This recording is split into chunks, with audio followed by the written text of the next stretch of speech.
Chapter 309. Time was already tight enough, yet Emperor Cheng also had a whim to do something. He disliked that one set of questions was too little, so he divided the officials into several groups. Under the circumstances where they were not allowed to reveal the questions, he made a total of 3 sets of questions. Then he prepared to let his son casually choose one to use. To put it nicely, he strived for fairness and strictness. The officials silently cursed that he was purely looking for trouble. It was just a county's provincial examination. Even if it was a metropolitan examination, there had never been such a big spectacle. Was there a need to? Moreover, at this juncture, there was really no one who would be interested in this question and take the huge risk to reveal it to the people below. People who really did this were not daring because of their skills, but purely because there was a hole in their mother's head, an idiot. Therefore, some people looked at Emperor Cheng's current actions as if they were looking at an idiot, and Emperor Cheng still thought that he was wise. Because of this special period, it was understandable for Jin Qin Wang to play such a trick. But as the monarch of a country, you regarded the originally more important matters as the most important, so important that you neglected other matters and wasted too much manpower and time. The gains simply did not make up for the losses. Many old officials sighed in their hearts. Emperor Chang sent the blackguard commander to personally bring people to deliver the questions and rushed to Chongzhou Prefecture in Jiangnan at the fastest speed. At the same time, he brought back the 2 gold and silver ingots. When the blackguard commander arrived at Chongzhou Prefecture and delivered the questions to Li Hongyuan, it was only 2 days before the scheduled examination time, and it was already June. Li Hongyuan had only met this commander once when he was taking the test, and then he had left him with his direct subordinate, Li Suyen. Speaking of which, as a commander, his presence was not as high as that of a commander. He even had to be respectful to his subordinates, which was enough. Fortunately, this person's mentality was relatively calm. He knew that he was only helping others to occupy a position and would sooner or later roll down. Thus, even if Emperor Chang did not assign him, the important matters of the blackguard were basically handed over to Li Suyen and became a hands-off shopkeeper. Li Suyen himself was very clear. He seriously completed the tasks that were given to him and did not overstep the boundaries of seniority. Then Li Suyen brought him up the peak to see the 2 gold and silver ingots in front of the teacher's building. He had the same expression as other people who saw that scene for the first time, very unpredictable. Jingwan also went to take a look at the 2 ingots. She simply couldn't bear to look at them. If it was anywhere else, the sense of dissonance would not be so strong, but that place was really. Although she knew that Jin Qin Wang had a special reason, Jingwan saw the old teacher shaking his head and sighing. Jingwan really wanted to tell them that there was a special reason for this. That bastard did it on purpose. The blackguard commander might have cared a lot about those test questions, but Li Hongyuan didn't take them seriously at all. He casually tore open the seal and flipped it open to take a look. Although Jingwan had never seen the official exam questions, she had seen a lot of excerpts. Thinking about the duration of the exam, she knew that there were definitely a lot of questions. In the first round, Sutra and Moi, in Jingwan's opinion, this sutra was a bit like the fill-in-the-blanks exams in her previous life. The questions were usually excerpts from a sutra and cover up a few words. The examinee had to fill in the missing words. As for Moi, it was a question and answer about the sutra. The number of questions was so rich that it made Jingwan tremble a bit when she saw it. In the second round, there was a poem with 5 characters and 8 rhymes, for sutra poems, and a selection of 3 books from several important books. There was also an imperial edict, a judgment, a statement, and a warning. These were generally limited by the number of words. The minimum number of words would not be less than 200. That was written in Chinese and not in the vernacular. 200 to 300 words. If translated, it might be more than 1,000. The third round was a policy discussion. Combining the theory of sutra, one would express their opinions on the current political affairs of the time. This wasn't like the palace examination, where one question could be solved. There were 5 questions. And in Qi Yuan, the results of the third round were quite important. Of course, as time passed, it had decreased compared to the beginning of the country. Jingwon also didn't avoid it and looked. Staying in the exam room for so many days in this kind of weather is really torturous. Is Wan being generous again and preparing to use her own money to get them some ice or something? Jingwon raised her eyebrows. That's a good idea. However, perhaps she doesn't need to use her own money. Let the high officials and noble people of Sichuan-Jofu contribute to support the country in selecting talents. It's only a little ice, isn't it? Li Hongyuan chuckled. In the eyes of some people, Wan is probably the number one black-hearted person. After this trip to Jiangnan, your reputation is probably even greater than this prince's. I'm helping Wang Ye attract hatred so that you can do things more conveniently. However, my reputation is definitely not as great as yours. No matter how many things I receive, no matter how much those people who give me things curse in their hearts, they will keep quiet on the surface. To the common people, I'm still the high and mighty Jin Wangfei. Li Hongyuan nodded with a smile in his eyes. As for the meaning, there's no need to delve into it. Then Jingwon thought of an important issue.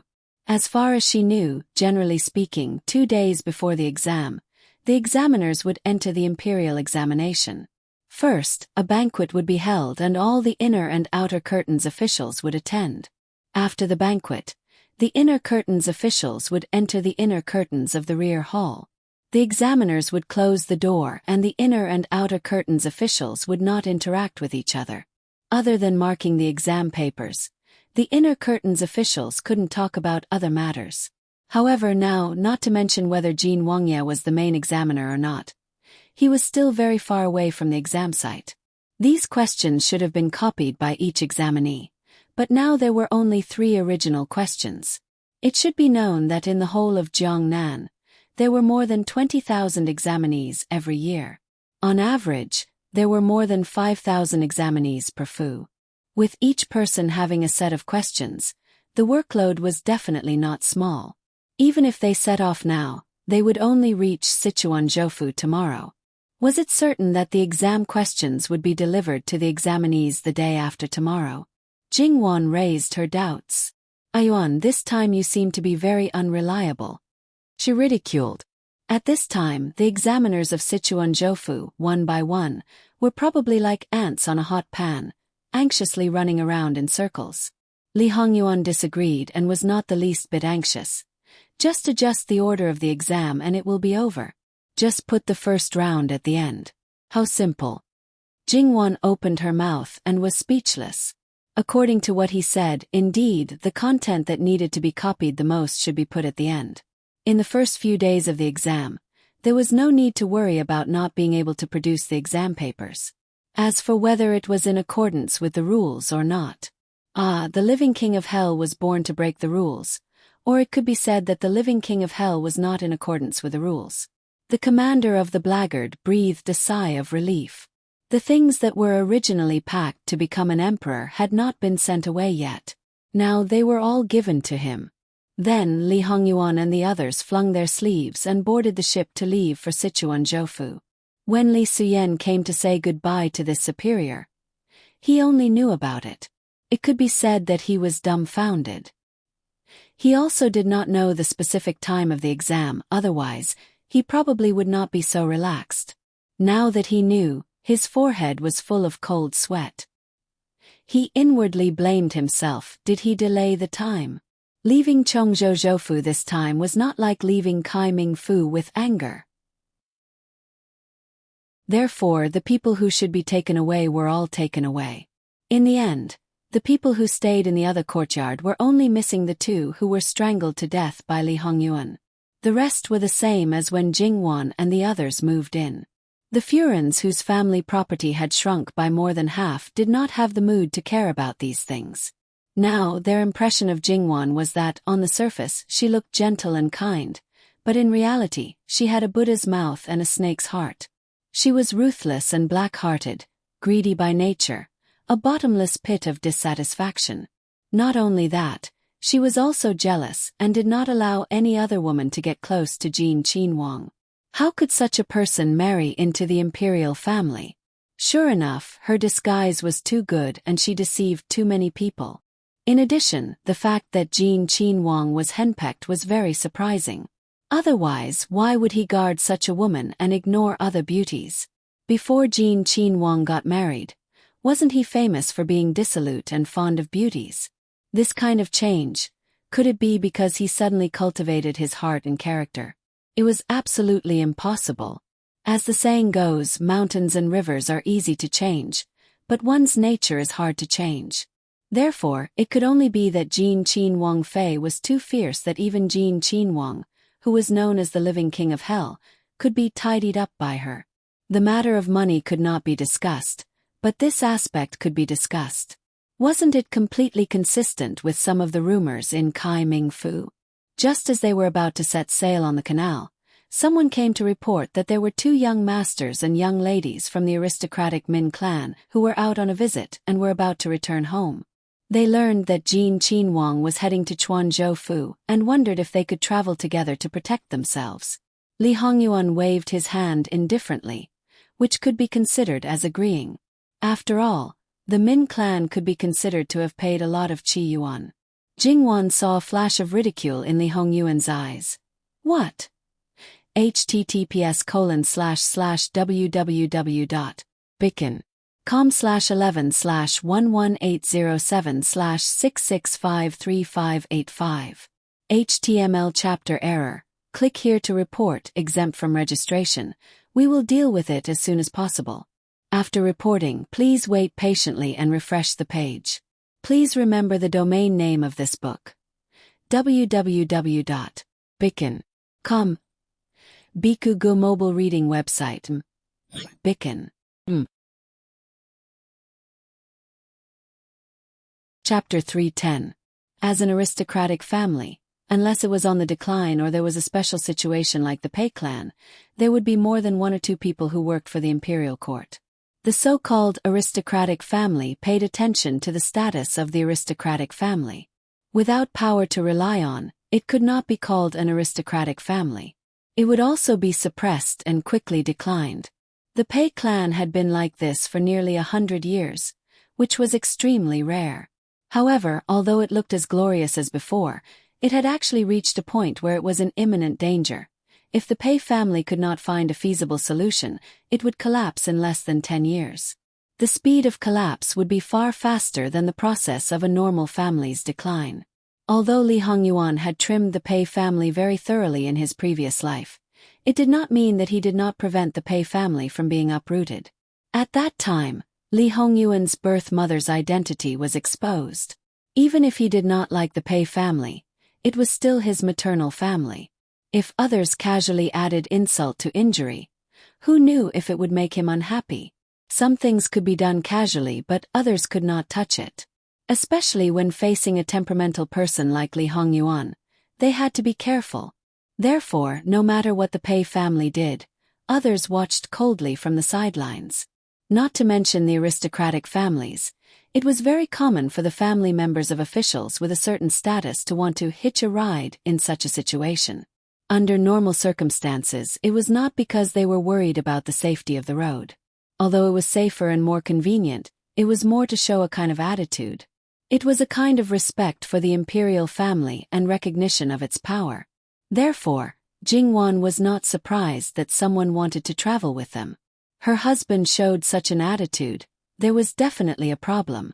Jingwan sat leisurely and raised her chin slightly. She looked at Li Hongyuan with a smile. Her face was almost saying, "I'm waiting. Hurry up and say it clearly." Some people think too highly of themselves and think too highly of themselves. They always think that everything will go according to their predetermined direction.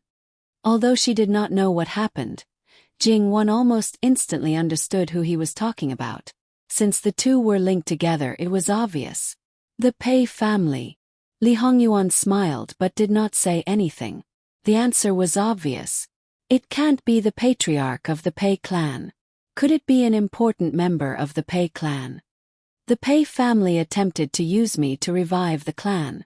When they found out that it was not so easy to achieve and that there was no other way, they naturally wanted to use other methods to influence or even influence your husband. Tell me, for a man like you, when threats and promises do not work, what methods do you use? Jingwon naturally thought of a certain possibility at the first moment. Her face instantly turned a little dark, and she put on a fake smile as she opened her mouth. Jin Chin Wong, this peach blossom really opens wherever you go. Lee Hongyuan's eyes were tinged with a hint of a smile. So, Won, you have to work a little harder. You're a good peach blossom, but you have to destroy the rotten ones. Seeing Lee Hongyuan like this, Jingwon's unhappiness instantly dissipated. No matter how many potential rivals there were, as long as this man did not have any thoughts, there would not be any threat. In that case, she would be looking for trouble if she made a fuss here. As a qualified husband, you have to take care of your own love rivals. You also have to take care of your wife's love rivals, understand? Although Jingwon's words were unfamiliar, Lee Hongyuan understood her meaning. His love rivals. Hee. Won, are you sure you want this husband to take care of everything? This husband does not mind working hard. On the contrary, as long as you nod your head, this husband will be very willing to ensure that it will be handled cleanly. That trace of hostility and bloodthirstiness was not concealed. Jingwon's heart trembled. How could she forget this bastard's attributes? As he said, if she nodded her head, he would definitely handle it very, very cleanly. So clean that not even a speck of dust would be left. Not to mention Sun Yilin and the others, those women who simply adored him would also not be guilty of death. As husband and wife, naturally I can't just let my husband take care of everything. Ah Yuan has a myriad of affairs to attend to every day. You don't have to worry about this small matter. I will take care of it fully. This is very good. This husband is very much looking forward to Won's performance. Jingwon's little person in her heart could not stop tears from streaming down her cheeks. Grasping her own weakness, this man could eat her to death. Who could tell her where this man's weakness was so that she could also grasp it? If this question was asked to someone else, then the answer would probably be for Jingwon to dig a hole and bury herself. Since it is a beauty prepared by the Pei clan's clan head, presumably she must be an outstanding beauty. In addition, I'm afraid that she is both talented and beautiful. He had seen Ah Yuan's deep affection and righteousness at the water stronghold. If she is not stronger than me in every aspect, how can she push me, this Zhengfei, to one side and occupy the most important position by your side and even in your heart, smoothly blowing pillow talk? Won is in the right place at the right time. You should take the opportunity to blow pillow talk. As long as it is what you want, I will absolutely not say anything. Jin Chin Wong has the potential to be a fatuous ruler. Jingwon raised her eyebrows.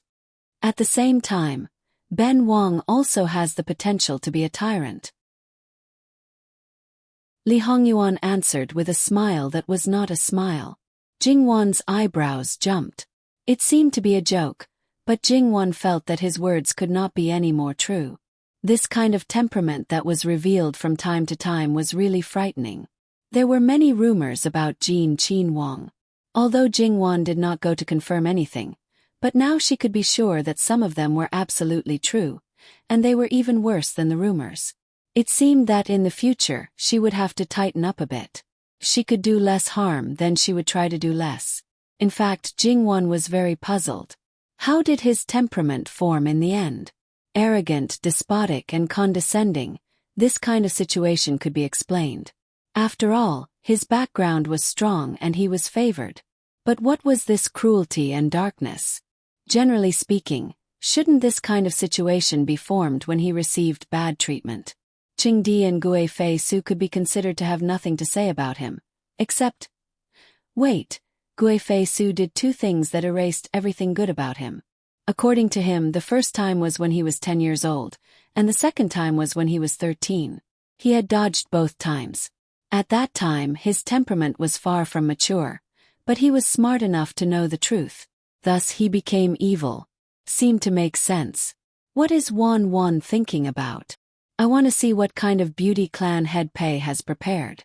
Since you want to know, then call her over to take a look. Just treat it as looking at a child. If you don't like looking at her, Just throw her into the river and be done with it. Jingwan's eyebrows jumped. Can you not take people's lives at the slightest provocation? It's fine to take a look, but there's no need for anything else. Wang Yi, do you want to take a look as well? However, since Wang Yi knows what kind of person the other party is, you must have already seen her. I haven't seen her, but I can roughly guess. Otherwise, I can look in the mirror, perhaps I can imagine a bit. But is the other party qualified to make Ben Wang waste his energy? Maybe she's somewhat similar to you. What the hell is this? Wait, it's not impossible for two unrelated people in the world to be similar.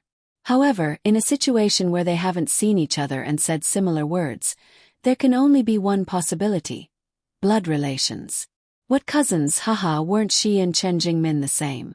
Although compared to the biological cousins, they were still a bit far apart. Thinking about it, Ah Yuan's birth mother was known as the #1 beauty in Jiangnan. Ah Yuan also resembles his mother even more. To have such a talented and easy-to-control beauty, who can compare to the Pei family, especially the direct descendants? Moreover, when the women of the aristocratic families are raised, I'm afraid they have already been brainwashed to contribute everything to the family. Jingwan said sarcastically. It's said that the Pei family's legitimate daughter doesn't want to be a concubine. Is he slapping his own mouth after breaking the rule of not being involved with the Li family's royal family? Or is it that the Pei family's clan head actually wants his granddaughter to replace me? Replace you?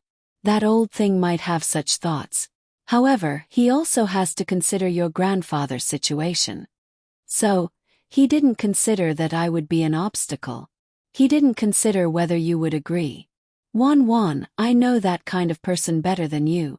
They never consider how women are. So, this cousin is even more important to meet. Even if you can't understand more, just looking at a beauty is also pleasing to the eye. Cousin? Who told you that she's a cousin? She's a niece, the eldest legitimate granddaughter of the Pei family's clan head, the great-granddaughter of that old thing, and the first child of the 4th generation of their clan head. Li Hongyuan gave Jingwan a look that said she was still a bit naive. https://www.bicken.com/11/11807/6653587. HTML chapter error. Click here to report, no registration required. We will deal with it as soon as possible. After reporting, please wait patiently and refresh the page. Please remember the domain name of this book. www.bicken.com mobile version reading website. Bicken. Chapter 311. Jingwan's face turned cold. Although in the emperor's harem, there was no lack of situations where aunts and nephews coexisted, and that place did not care about seniority. As the #1 noble family, it was disgusting for them to do such a thing. Moreover, Li Hongyuan was not the emperor yet. To put it nicely, he was the grandfather. To put it bluntly, they were not related at all. Could it be that they were not related in name, so they could be so unscrupulous? To be able to give his own great-granddaughter to his grandson as a concubine, it was simply disregarding human relations. How could ordinary people be so shameless? Although the current noble families were not as good as the previous era when they could share the country with the emperor, they still cared about family status and face. They were also reserved and proud. For example, the current Jiang and Xia families were like this. Although they did not still adhere to the concept of marriage only with noble families of the same level, but among the 4 dukes and 9 marquises who founded the country, if any of them were born bumpkins, even if they were dukes or marquises, if they wanted to marry a concubine's daughter, they would be opposed by many clansmen. Even if there was no one in the branch for 3 generations, even if there was a problem with the girl herself, it was still not allowed. This was the concept of family status among the top noble families. In fact, in their bones, they didn't even take the Li royal family seriously. It was only because the other party was the emperor that they relaxed a little when it came to the marriage of a daughter. Even so, they couldn't do something like the marriage of an aunt and a niece. If the emperor wanted to rob them, he had to think twice. But looking at the daughters-in-law of the royal family, there were very few noble daughters. This was the true reflection of this point. The daughter of the main family, becoming a concubine, messing up human relations, sending herself to the door. Haha, if the other rich clans knew about this, they would probably completely reject the Pei clan's connections. Did the head of the Pei family know what he was doing? Or was it that he was certain that Li Hongyuan would rise to power? Was he certain that the Pei family would be the biggest winner in the end? As long as he won, he could ignore all mistakes.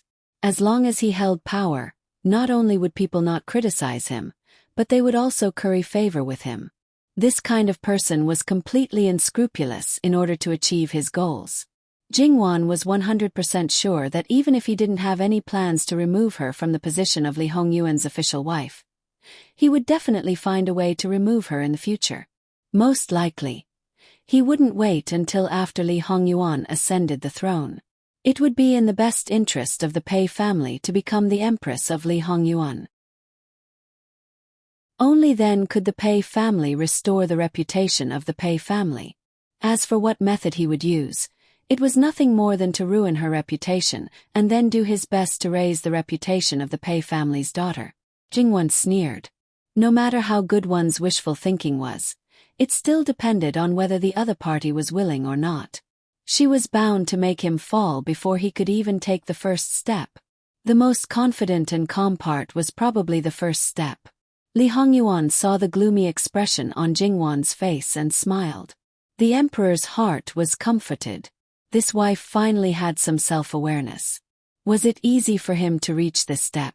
In the Pei family's main family, is there not a single girl of marriageable age who is of the same generation as you? Or is there no daughter of the first wife? Otherwise, why would they arrange a marriage between the younger generation? It had always been the cousins that were the talk of the town. He had never heard of an uncle or a niece becoming a good couple. The current head of the Pei family has 2 wives who are sisters of the first wife. They have a very close relationship and gave birth to 5 sons and 3 daughters of the first wife. In terms of the relationship between mother and daughter, it's as if they were born from the same mother. The imperial noble consort is the youngest of the 6. Of the 5 sons of the first wife, the eldest son of the first wife remarried twice, the 3rd and 4th son of the first wife remarried once, and the number of children born of the first wife exceeded 20. There are also 3 unmarried girls. One of them is a pair of twin sisters who are 15 years old, and the other is even younger. As for those born of concubines, there are more than a dozen of them in the previous generation who have grown up. Carefully counting the people of the same generation as me, the ones born of the first wife, the ones born of concubines, the ones born of concubines, the ones born of concubines, the ones born of concubines, the ones born of concubines, the ones born of concubines, the ones born of concubines, the ones born of concubines, the ones born of concubines, the ones born of concubines, the ones born of concubines, the ones born of concubines, the ones born of concubines, the ones born of concubines, and the ones born of concubines, the total is about 156. Jingwan's mouth couldn't help but twitch. The men of the Pei family's main family were really studs, and those wives and concubines also seemed to be able to give birth. Are there so many surviving children in aristocratic families? Didn't they say that the harem of an aristocratic family was like the harem of an emperor? If one could have more than 10 sons, they would be considered outstanding even in the emperor. This Pei family's main family, just based on the number of children they had, one would think that they were a harmonious family. That old thing had a total of 5 brothers, and only one could compete with him for the position of the family head. When he took the position, he only had a younger brother who was 20 years younger than him, and he was born a little mentally retarded.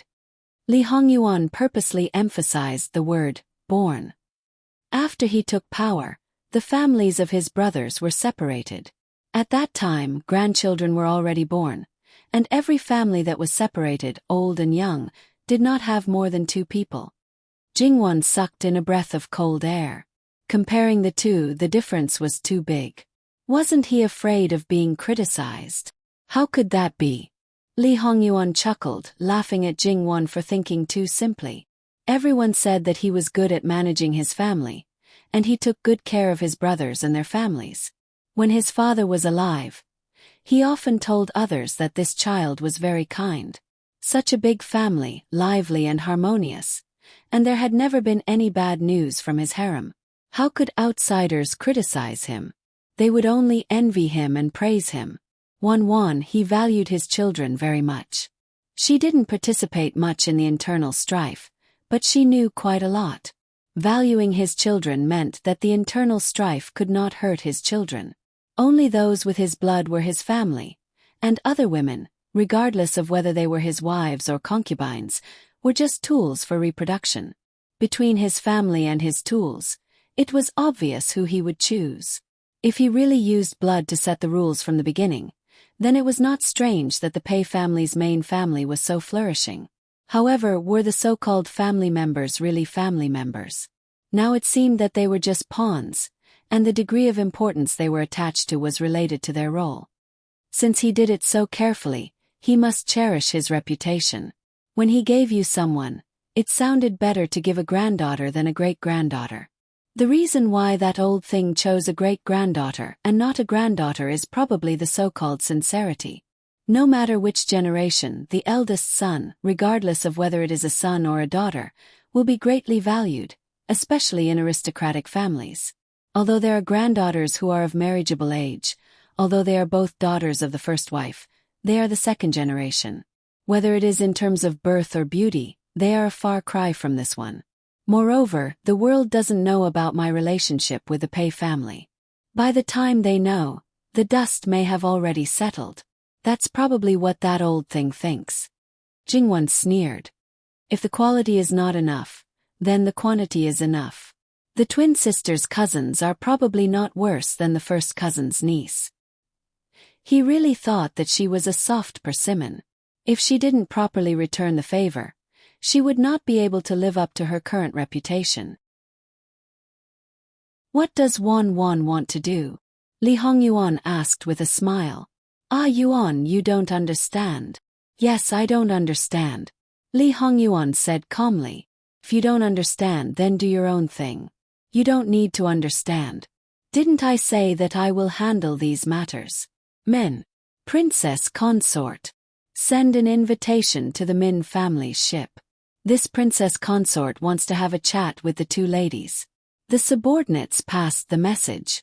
https://www.bicken.com/11/11807/6653589. HTML. We will deal with it as soon as possible. After reporting, please wait patiently and refresh the page. Please remember the domain name of this book. www.bicken.com. Bikugo mobile reading website. Bicken.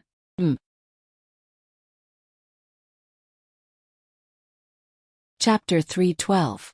Jingwen looked at Li Hongyuan, who was nodding his head seriously and really didn't know what to say to him. It was the Min clan's ship. Since they didn't explicitly say that there were other people on board, even if they were interested in other people, you can't abandon the master and not care about them. Since they had already specified that there were two people, then you should understand who they really wanted to meet. Knowing this, why did you deliberately misinterpret it again? Although Min Shi was a close in-law of Pei Shi, they didn't offend you. Was there a need to vent your anger on them? Ah, Yuan, you don't need to intervene. If you're really bored, go take a swim in the water. Wan's suggestion is good. If I'm really bored to that extent, this husband will definitely give it a try. So, when this man wanted to go along with you, he could say anything and you couldn't do anything to him. The best way was to ignore him. Jingwen flicked her sleeves and left to see the beauty. Maybe she could find a bit of the imperial Gue Fei's elegance from this beauty. Behind her, on Min Shi's ship, when they received Jingwen's invitation, they were also very surprised. Especially when the invitation clearly said, 2 ladies. Did the other party mistakenly make them sisters, or? The other party already knew that there was another lady on board. It should be me and Yuan Ba. Speaking of which, I'm one more person on board. It's also our fault that we didn't make it clear. Since we've already invited them, we should apologize even more. The veiled woman said softly, her eyes shining brightly and carrying a faint smile. Speaking of which, I also want to see Jean Qin Wang Fei. After all, they were bound to become enemies in the future. Although this wasn't what she wanted, but she had no other choice. Whether it was for her clan or for herself, she had to fight. Meeting now, although it was unexpected, but it wasn't impossible. Under the circumstances where the other party was still unaware, it was easier to find out the truth. Obviously, this girl didn't think that Jingwon wanted to see her because she already knew of their Pei-Shi's plan. After a careful grooming, even though this Miss Pei-Shi did not dress up, but the details were done to the extreme. Not only was it for Jean Qin Wang Fei, she might even meet Jean Qin Wang. This first impression was of utmost importance. Could not be too excessive, but it absolutely could not have any flaws. However, the young ladies of the Min family did not know her purpose and only praised her for her beauty. They had never seen a more beautiful young lady than her. Miss Pei only smiled and didn't say anything else. After that, the two of them each brought 2 maidservants and a nanny and boarded Jingwon's ship. There were already servants waiting by the side, leading them to the cabin on the 3rd floor. Because of her ulterior motives, Miss Pei-Shi naturally saw more and more carefully. Surprise flashed through her heart. How to say it, as mentioned before, aristocratic families had their pride and heritage. Even if they already knew where their marriage would end up, but in their bones, they still looked down on the imperial family. Looking down on their taste, looking down on their heritage, looking down on their rules. Even though they didn't realize this point because they deliberately ignored it, but it was revealed in their every word and action. However, because of this, when they saw that everything around them was beyond their expectations, they felt surprised. Going up to the 3rd floor, not to mention other things, when they saw the carpet on the floor, it was somewhat difficult to walk. Of course, as a young lady of an aristocratic family, they didn't do such a petty action. No matter what they thought in their hearts, they maintained a calm appearance. This was something that had integrated into their bones and blood and would not be easily affected.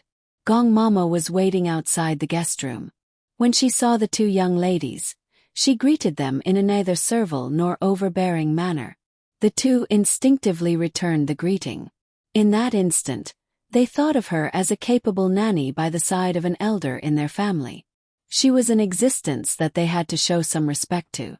When she realized what she had done, although Miss Min was a bit surprised, she didn't care too much.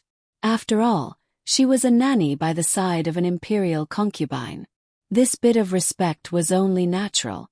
Miss Pei-Shi didn't think so in her heart. Along the way, she had seen more than 1 or 2 unexpected things. Therefore, what she originally thought would not be achieved so easily. Gong Mama glanced at Miss Pei. Because she was from the same family as the imperial noble consort, and because she had evil intentions, she couldn't help but pay more attention to her. Naturally, she compared her to the imperial noble consort. Although her face was covered, because it was a thin veil, it didn't have much of an effect. However, Gong Mama paid more attention to a person's temperament and bearing. It was said that this was the most beautiful young lady of the Pei family. In Jiangnan, because she always covered her face when she went out, the title of the most beautiful young lady didn't spread. However, her talent was quite famous. When other people saw Miss Pei for the first time, at least 9 out of 10 people would praise her. Even those who were jealous couldn't deny her. But Gong Mama didn't think so. With the imperial noble consort in front of her, the imperial noble consort also had a first-class temperament. This young lady was far inferior. Of course, this might be the result of Gong Mama's selfishness, but it was a fact that she couldn't compare. Don't blame Gong Mama for showing off her power at the door. Don't forget who she learned the rules from.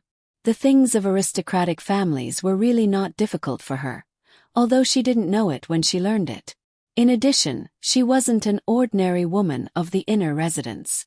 She hadn't shown her power yet. Otherwise, few of these young ladies could stand still. After entering the door, they greeted her in a well-behaved manner, but obviously there wasn't much respect. Jingwon smiled non-committally. She waved her hand casually and excused the formalities. Sit down. Jingwon didn't avoid looking at them. Their eyes fell on Jingwon. Although they weren't so direct, they didn't hide it. Digression. https://www.bicken.com/11/11807/6653593. HTML. Please click here to report. No registration required. We will deal with it as soon as possible. After reporting, please wait patiently and refresh the page.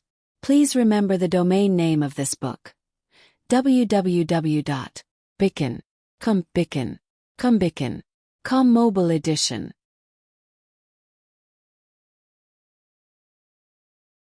Chapter 313. Before Jingwon could say anything, Mama Gong spoke first. There are no men here, so why is Miss Pei wearing a veil? Are you looking down on our princess consort and feel that princess consort doesn't like your honor? Or are you afraid of frightening our princess consort if you're ugly? If it's the latter, then it's fine. But if it's the former, is this the upbringing and etiquette of a noble family's young lady? These words were not polite at all. Jingwon was a bit speechless. Her mama's temper seemed to be a bit big. But she didn't say anything wrong. Of course, her own people couldn't undermine her.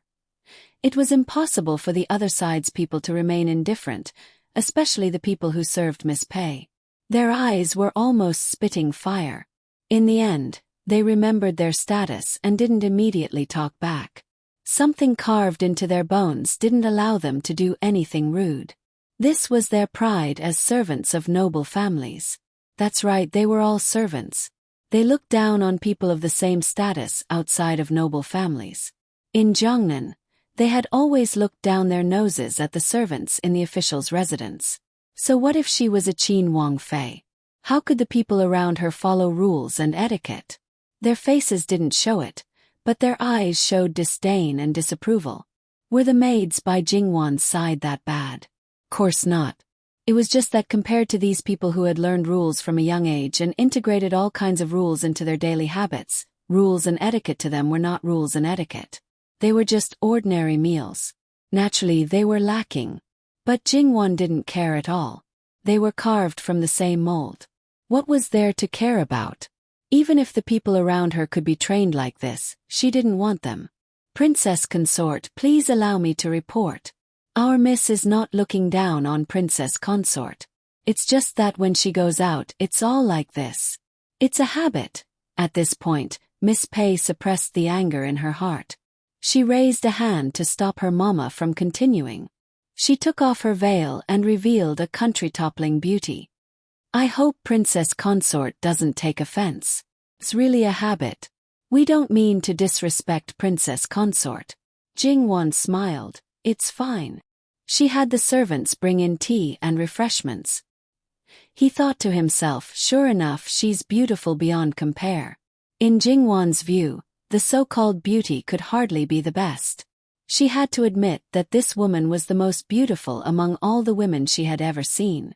She glanced at Nanny Gong casually and found that Nanny Gong was not moved at all. She wondered whether Nanny Gong was expressionless or not. Or Nanny Pei was still not as beautiful as the imperial noble consort in those days. Compared with the two girls, Jingwon's clothes were actually more casual.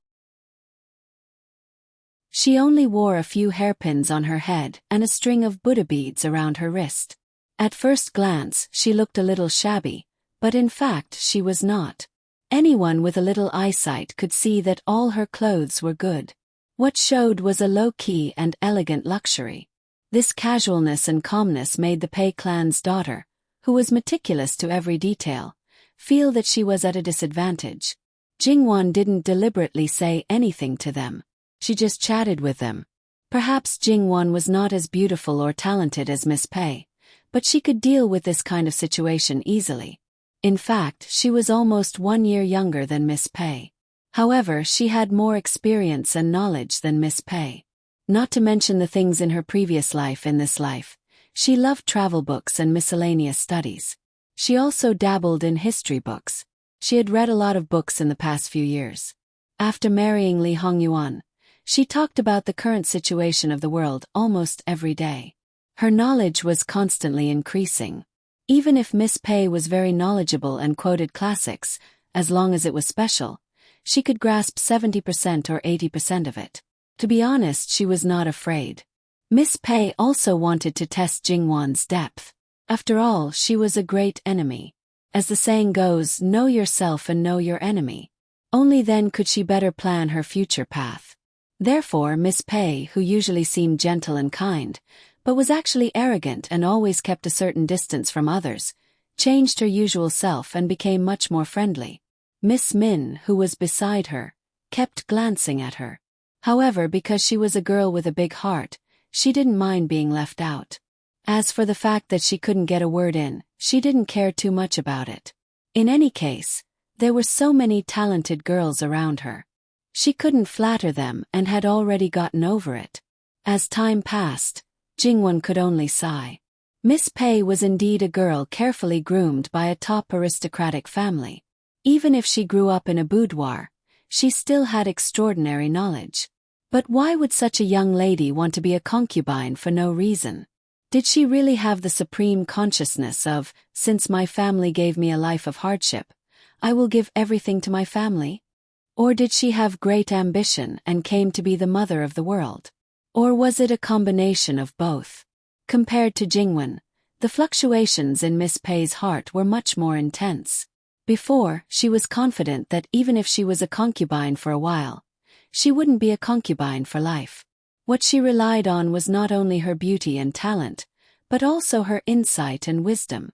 She deeply believed that she could not only be a virtuous wife and stabilize his inner residence, she could also become his strategist and assist him in obtaining the throne. This was an advantage that other women didn't have.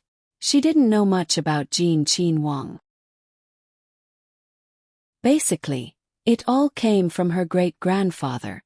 But on this point, she firmly believed that a man like Jin Qin Wang, because he held the pearl of wisdom, would not be afraid of a woman's talent. On the contrary, in her opinion, the more intelligent she was, the more she would gain his favor. Even if her guess was wrong, she could adjust in time. But after a conversation with Jin Qin Wang Fei, her self-confidence suddenly decreased. She disdained to use her beauty to suppress Jin Qin Wang Fei, but the advantage she thought she had, in fact, the other party was better than her. Even if she didn't want to admit it, this was an indisputable fact. This wasn't the most serious thing. She found out from her great-grandfather that Jin Qin Wang Fei was younger than her, and hadn't been in the position of Jin Qin Wang Fei for long. Although she also came from a scholarly family, it was far worse than an aristocratic family. In her estimation, the other party wasn't as good as her in any aspect, but the fact was that it wasn't so. Not to mention the bearing and self-restraint that had been cultivated for many years from being in a high position, as well as the knowledge and wisdom that far surpassed her peers, it made her feel for no reason that she was facing an elder with penetrating insight. It wasn't that she was deliberately testing her, but she was receiving the other party's guidance. This feeling was really terrible. Miss Pei received a blow that wasn't light, and for a time, she had doubts about herself. She doubted whether it was right for her to continue on like this. Could she really be like what her great-grandfather said, to stand at the highest position and become the support of the clan? However, this mentality didn't last long. Even though she received a blow, but this meeting in advance still had more advantages than disadvantages. At least it let her sober up a bit and let her know that her opponent wasn't easy to deal with. Her previous disregard and even contempt was because she thought too highly of herself. Her face was gentle, but her bones were cold. She indeed looked down on a lot of people, but it wasn't that she didn't know her own limits. She couldn't use the area that she thought she had the most advantage in the beginning, but she had another weapon, beauty. How many men in the world could not be seduced by beauty, and Jin Qin Wang himself was the leader in this aspect. No matter what method she used, as long as she won him over, there would naturally be a way to make him not turn back. What Jin Qin Wang Fei had, she also had. What Jin Qin Wang Fei didn't have, she also had. No matter how she looked at it, her chances of winning were greater. Jingwan probably didn't think that in this extremely short period of time, This cousin's niece's thoughts had turned so many twists and turns. If she knew, she would probably say, "Miss Pei, where did this come from? You're thinking too much." If Pei really wanted to borrow Jin Qin Wang to rise, the best and simplest way was to take out all of Pei's power and help him to the greatest extent. Honestly, don't make any messy moths. No matter how big this ambition was, don't show it. After the matter was done, no matter how bad it was, at least 30%. Even if it didn't reach the expected height, based on the special relationship between Pei and Jin Qin Wang, based on Pei's large number of talents and deep background, it was only a matter of time before they once again became a genuine aristocratic family. The clan head of Pei thought too much, calculated too much, had too much ambition, and thought too highly of himself. Little did he know that the power of Pei, in Li Hongyuan's eyes, was actually worse than chicken ribs. Moreover, he was the kind of person who had a strong desire for control. If you wanted to control him instead, then you could only hee-hee. Jingwan wanted to see the beauty, and this goal was achieved. As for whether she liked or disliked this Miss Pei, because she didn't know the specific thoughts of the other party, she couldn't talk about it for the time being. If it was because she had no choice, or was forced by the clan, or shouldered the clan's honor and disgrace, she could still be forgiven. Seeing that it was almost time, Jingwan didn't keep them any longer. But when she left, she gave each of them a gift, which was considered a meeting gift. Then she let Gong Mama personally send them out. It was just that on the corridor outside, she unexpectedly met Li Hongyuan, who came to find Jingwan. Even if she hadn't seen Li Hongyuan before, she should have guessed who he was at this time. She hurriedly stopped to greet him. Li Hongyuan turned a blind eye and was about to walk past them when Miss Pei suddenly stopped in her tracks.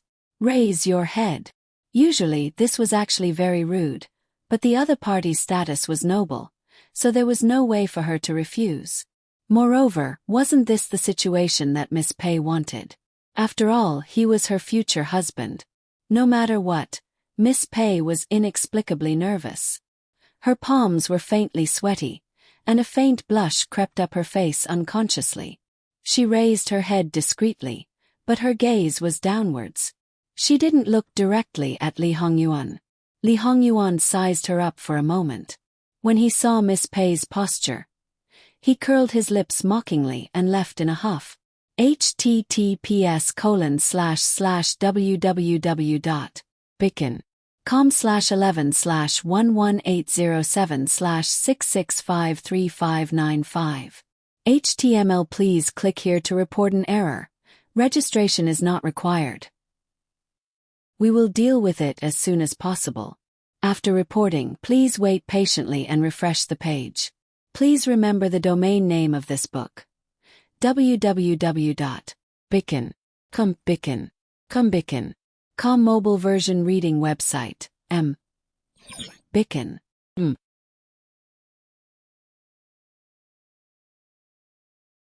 Chapter 314. Miss Pei was still in a daze when Miss Min beside her pulled her. "Ma Ying Jie?" Miss Pei returned to her senses. "Nothing, let's go." Gong Mama glanced at her and sneered in her heart. "Wang Ye only looked at you once. What else could there be? Did you really think that Wang Ye was a lecherous person and that just because he noticed you he took a fancy to you?" The girls taught by Pei were becoming more and more unsightly. Compared to the imperial Gui Fei of the past, the difference was more than just appearance. However, Pei definitely had ideas about Wang Ye for more than a day or two. This girl must have been specially trained to achieve certain goals. Thus, she could easily accept the fact that she would be married to uncle as a concubine. Aristocratic family. Wealthy family. It was the biggest joke in the world. Gong Mama didn't go down to the third floor. She just crouched down at the top of the stairs and didn't wait for the other party to show any sign of shrinking back before she turned back. Miss Min opened her mouth as if she didn't know what to say. After a pause, she finally whispered in dissatisfaction, "This is too rude." And Jin Qin Wang. Yuan, be careful with your words." Pei Ma Ying gently interrupted Miss Min. "Let's go." She reached out and took the other's wrist. Li Hongyuan went to find Jingwan. Jingwan was still sitting in the same place, holding her chin and lost in thought. Li Hongyuan waved his hand in front of her. Wan, why are you so serious? Jingwan looked up at him and hooked up a shallow smile. I'm reminiscing about the beauty. Since a Yuan came over now, he must have seen someone. Li Hongyuan nodded. There's no need to reminisce. If Wan likes it, I'll let people peel off that beauty's skin and let you hang it in front of me. You can look at it every day. Jingwan choked. Did he have to be so cruel? This human skin is just a thin layer. How long can it be preserved if it's animal skin? It's better to leave it on a person. At least it's fresh. Fresh. Li Hongyuan seemed to be chewing. Wan is right. I'll let people study it. It won't be too late to peel it off when it can be kept fresh. Could they not talk about this? Li Hongyuan also knew when to stop and didn't mention it. As for the two Gunyang who had obtained Pei Shi and Min Shi, they returned to Min Shi's ship. As Min Shi's elder brother, who had admired Pei Yuing for a long time, how could they sit quietly when they boarded the ship of Jin Qinhuang, who had a reputation for being dissolute and lecherous? Knowing that the two had returned, they naturally rushed over in a hurry. Seeing that there was nothing wrong with the two, they suppressed their impatience and revealed a warm smile. They pretended to be unintentional, but in reality, they were trying to find out why Jin Qinhuang Fei wanted to see them. He was afraid that something unexpected would happen. Pei Xiuying directly said that she was a little tired and went back to her room.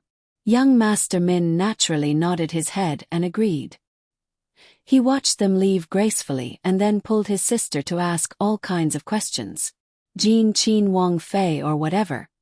He had no interest at all. He only paid attention to how Jin Qinhuang was doing. And what about Jin Qinhuang? It was just the last time they met and the other party only said one sentence. But when he heard this sentence, young Master Min directly exploded and lost his reason. He wanted to rush onto the largest official ship and fight Li Hongyuan. Min Shi was too lazy to pay attention to him. In any case, every time someone tried to matchmake Ma Yingying Jejie, he would go crazy. The wooden planks between the two ships had already been removed. If you have the ability, go up. Although Min Shi was a broad-minded person, it didn't mean that she was stupid.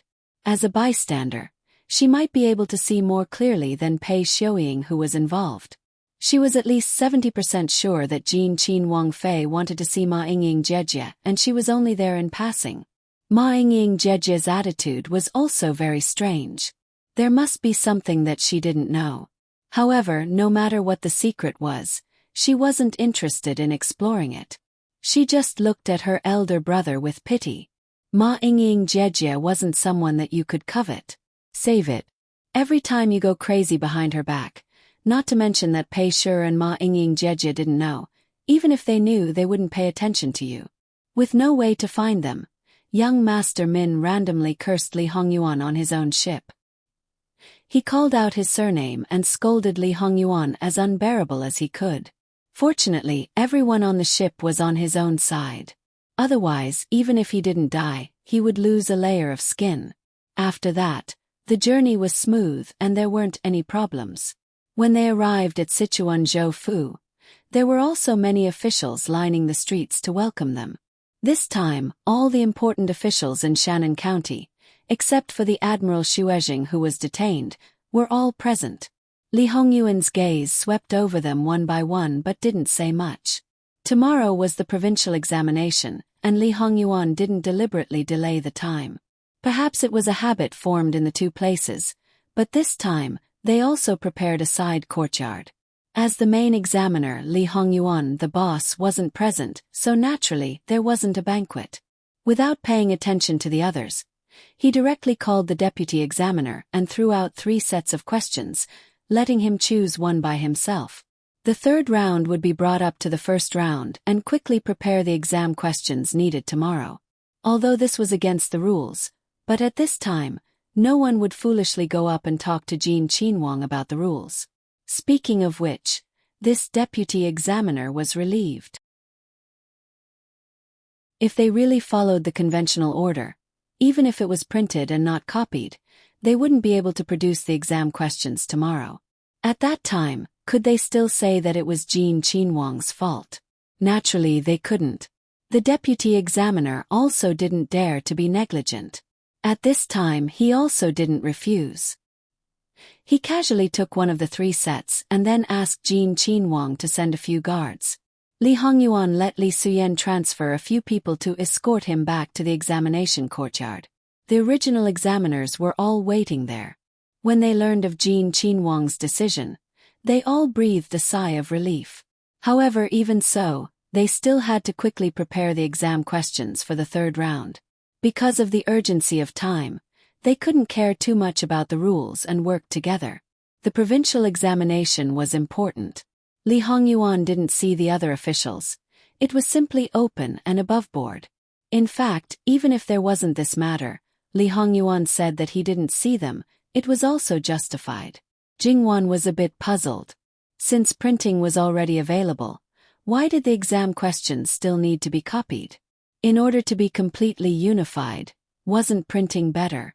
A scholar should have the appearance of a scholar. How could the exam questions be printed?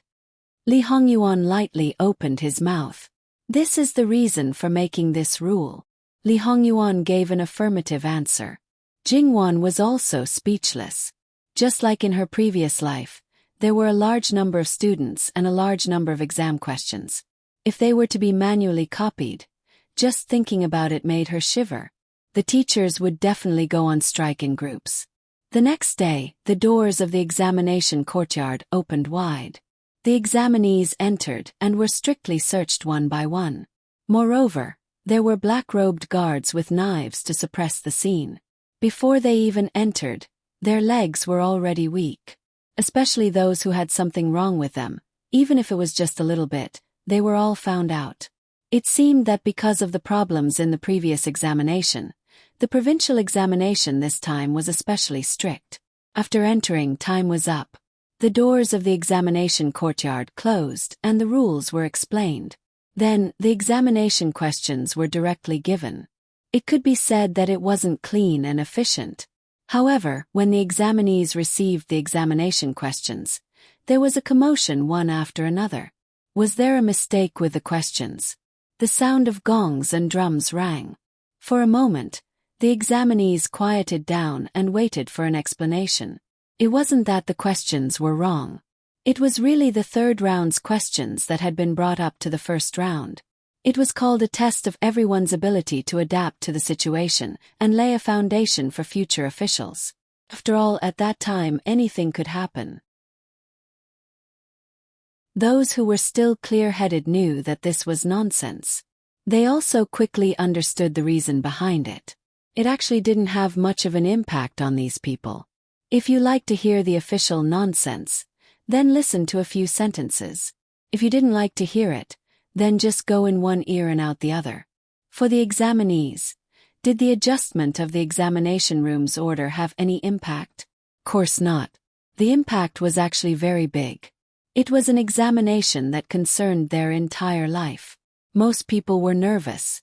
The imperial examinations rounds were actually progressing from easy to difficult. Some people were more confident in the beginning. When faced with a difficult question, they would naturally be more nervous. Moreover, if they didn't answer well, the later rounds would inevitably be affected. The result could be imagined. Look, it was just the beginning. Some people's hands and feet were already trembling and sweating. They couldn't sit still and their hands couldn't hold the pen. They could barely hold it. Large drops of ink dripped onto the paper. Fortunately, it was only draft paper. If not, in just 2 hours there were actually people who fainted. Without a doubt, this examination was completely over. One had to know that according to the normal order, those who did well in the earlier rounds might not do so well in the later rounds, but they still had a chance. Obviously, the adjustment of the rounds had a more serious impact than expected. Facing the other examiners' gazes, Li Hongyuan sneered. Although your previous words were dignified, they weren't without reason. If you can't even handle such a small matter, how can you handle the world's affairs? This kind of person, even if he is talented, is not suitable to be an official. It's better to remove him as soon as possible. Digression. https://www.bicken.com/11/11807/6653597. HTML. Please click here to report an error. Registration is not required. We will deal with it as soon as possible. After reporting, please wait patiently and refresh the page. Please remember the domain name of this book. www.bicken.com mobile version reading website. Bicken.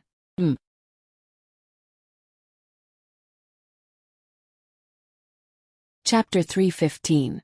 With that said, the others naturally didn't dare to say more. They just loved to surf the internet. It had to be known that these people might not have been involved in the previous court examination cheating case or participated in the SALT policy, but that didn't mean that they weren't involved in corruption. A knife called living hell was still hanging over their heads. They had heard of the wretchedness of the many officials in Chongzhou, but even if they gave away all their wealth, it didn't mean that the matter was over. The other examiners had to keep watch. Li Hongyuan was an exception. He could leave or stay as he pleased, but no one said a word. Regardless of whether it was because of fear or something else, when he wasn't there, they were much more relaxed. Thus, perhaps they wished that he didn't come. Li Hongyuan didn't just wash his hands of the matter. No matter if it was morning or afternoon, he would take some time to come and sit. 3 days and 2 nights later, it was time for the first exam. Other than the fact that more people were taken out in the middle of the exam than in previous years, there didn't seem to be any difference. All the answer sheets were collected and sealed. Because the inner curtain official was still busy copying the questions that should have been in the first exam but had been placed in the third exam, marking the papers was temporarily put aside. Li Hongyuan hugged his wife to sleep every night. Everything that happened outside seemed to have nothing to do with him. Compared to his leisure, Jingwan could be said to be busy. Ever since the start of the provincial examination, there had been a succession of officials' wives coming to visit. It had to be known that the prefectural city and county city were the same, but Chongzhou couldn't compare to them. In a normal prefectural city, the prefectural leader was the boss, at most a 4th-rank official. In a county city, the prefectural leader could only stand to the side. Perhaps she had once thought of being picky and accepting, but now it was different. Regardless of whether the gift was light or heavy, Jingwan accepted it all. She would warm up to those that caught her eye, and she couldn't be bothered with those that didn't catch her eye. After all, her attitude had been made clear. These things were completely insufficient. The exact situation in Chongzhou wasn't known, but she could probably empathize with those people. The greed of Jin Wangfei was like a bottomless pit that couldn't be filled. But even so, what could she do? Not give it. In 2 days after Jin Qinhuang finished his provincial examination, he would invite the officials to drink tea. It was possible that he would not be able to return. In this way, no matter how painful or ruthless her heart was, she could only grit her teeth and endure. Not only that, when she faced Jin Qinhuang again, she still had to wear a smiling face, hold her up, flatter her, and only hope to coax her to be happy so that she could blow wind in Jin Qinhuang's ear. Of course, everyone knew that if the matter was too big, it would be useless to rely solely on Bian Feng. However, according to the situation of Chongzhou Prefecture, as long as the treasury was more or less tidied up, it would not be difficult to fool Prince Jin with the items on the account. Of course, as long as Jin Qinhuang did not leave Jiangnan, the suspended hearts of the people would not be able to fall to the ground. It wasn't until the afternoon of the second exam that an unexpected visitor came. Perhaps the visitor knew Li Hongyuan's schedule for the past few days. When the visitor came, Li Hongyuan had just woken up from his afternoon nap. When Li Hongyuan saw the post, he didn't comment on it. He tossed the post aside and let them in. Jingwan picked up the post and saw the name at the end. Min Yuhan. This is a member of the Min clan. What did this person come here for? The former fiancé of the Imperial Gui Fei. Li Hongyuan did not hide anything, to make that person on the throne suspect and even kill the culprit. His tone was undisciplined. It should have been a shocking matter, but from his mouth, it was categorized as today's weather is good. At least Jingwan's heart jumped. Ah Yuan has seen him? Did he come here on his own? This person hates the historical imperial family, especially that person on the throne, to the bone. Last year's incident at the western border was caused by him. He was discovered in time and captured, so it did not lead to more serious consequences. The person was brought to Chengda's summer palace. At that time his identity was known. Jingwan wanted to say, "You have people at the border, your hands are stretched too far." However, this was not the main point. Because of the imperial Gui Fei, you let him go? He volunteered to be a spy for this prince and work in Jiangnan. Jingwan's expression was a little difficult to say. After a moment she said, "Because of the deep roots of love. He originally hated her. After seeing you he changed his attitude. Just because you are the only bloodline of the person he loves. Even if half of the blood of his enemy is in you, he still loves you more than he hates you. Some things should be known to him." Li Hongyuan was a little meaningful. Jingwan understood tacitly. If nothing happened in the middle, how could there be such a big change in his attitude? Also, according to this man's temperament, if he did not do anything and just let her go, it would not be in line with his character. Jingwan could even imagine that Min Yuhan was in so much pain that he wanted to die. He probably did not die immediately because he wanted to send his beloved child to the throne. Then, he would have a little face to see his beloved. Jingwan did not comment on this kind of person. She could only say that a pitiful person must have a hateful side. Li Hongyuan went to see Min Yuhan. Compared to last year, he did not look as dispirited, especially on the outside. After meticulous grooming, he seemed to have finally found his way forward and had the motivation to continue living. After nearly a year of recuperation, he had put on some weight and was able to support his clothes. His bearing that belonged to an aristocratic family was evident. Even though he was already middle-aged, he did not lose his handsomeness. It was just that he had experienced the vicissitudes of life. If one were to describe this vicissitudes of life, it would be wisdom. This kind of person could easily not express his emotions because his heart was already dead. However, when needed, he could also be a top-notch actor. "Greetings, Your Highness." Min Yuhan greeted Li Hongyuan calmly. However, his gaze was always downcast and he did not look at Li Hongyuan. It was obvious that his heart was not so calm. Li Hongyuan sat on the main seat casually. "What do you want from me?" He was not polite at all. "This matter is very important. It involves not only the short-sighted officialdom but also the struggle between the aristocratic families. Although I know that Your Highness is talented and wise, you are not particularly familiar with Jiangnan. It is inevitable that you will be negligent. There are also some people who are sinister. This commoner is bold and wants to make a decision on my own. I want to do something for Your Highness. However, I do not know what Your Highness is planning and dare not act rashly to avoid alerting the enemy. I just sorted out the relationship between the aristocratic families and the officialdom, hoping that it will be of some use to Your Highness." As he finished speaking, Min Yuhan presented a small booklet. Li Hongyuan did not refuse. He let Muan take the booklet and casually flipped through it. After reading 2 or 3 pages, Li Hongyuan's face was slightly solemn. He flipped through the booklet until it was finished and pressed it beside his hand. It is somewhat useful. Although Li Hongyuan had planted people in Jiangnan, there were limitations and it was not convenient for him to make a move. For example, within the aristocratic families, the closer the person was to the core, the harder it was to arrange a spy.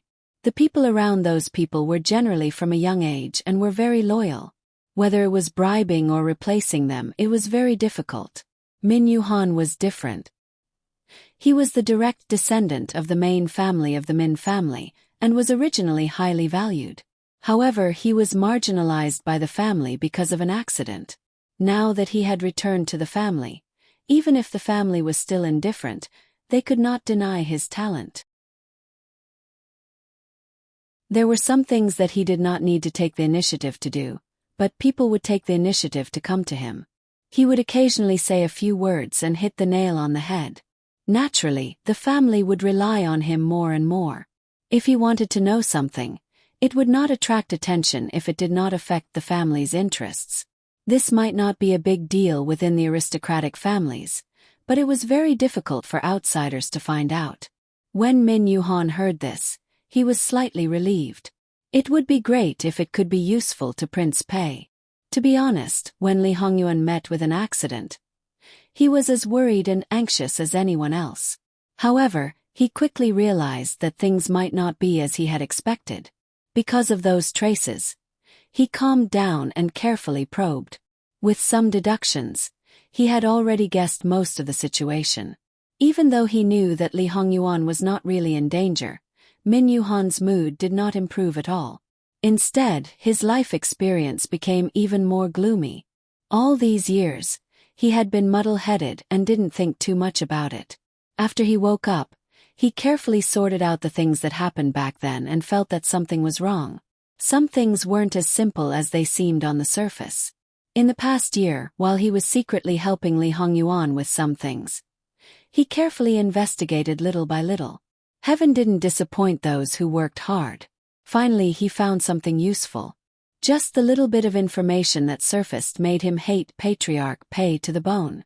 Back then, when he was still a prince, he went down south and met the daughter of the Pei family by chance. He fell in love at first sight. At that time, the current clan leader Pei and his brother were fighting for the position of clan leader. That kind of fight was not inferior to the fight for the position of clan leader.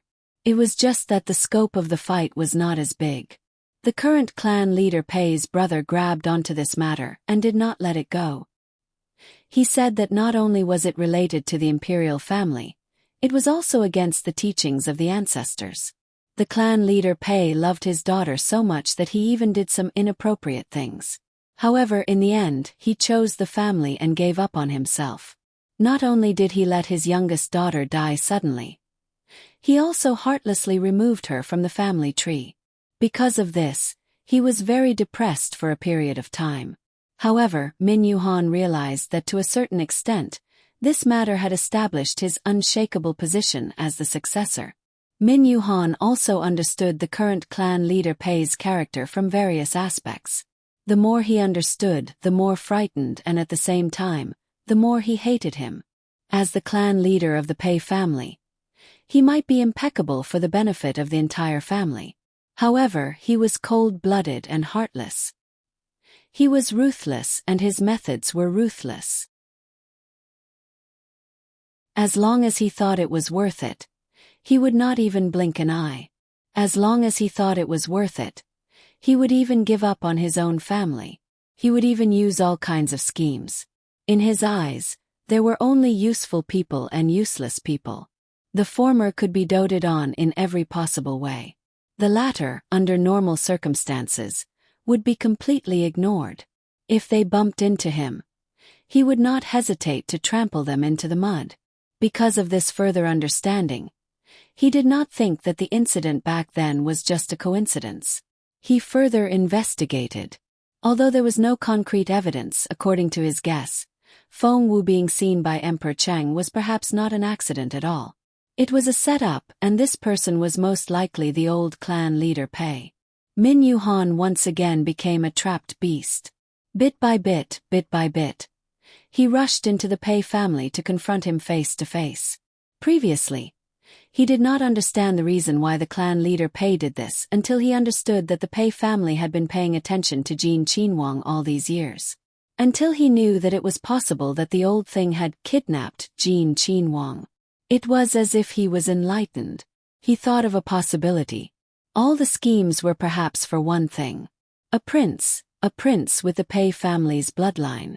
As long as the operation was done properly, the Pei family entering the imperial court would be a matter of pushing the boat with the current.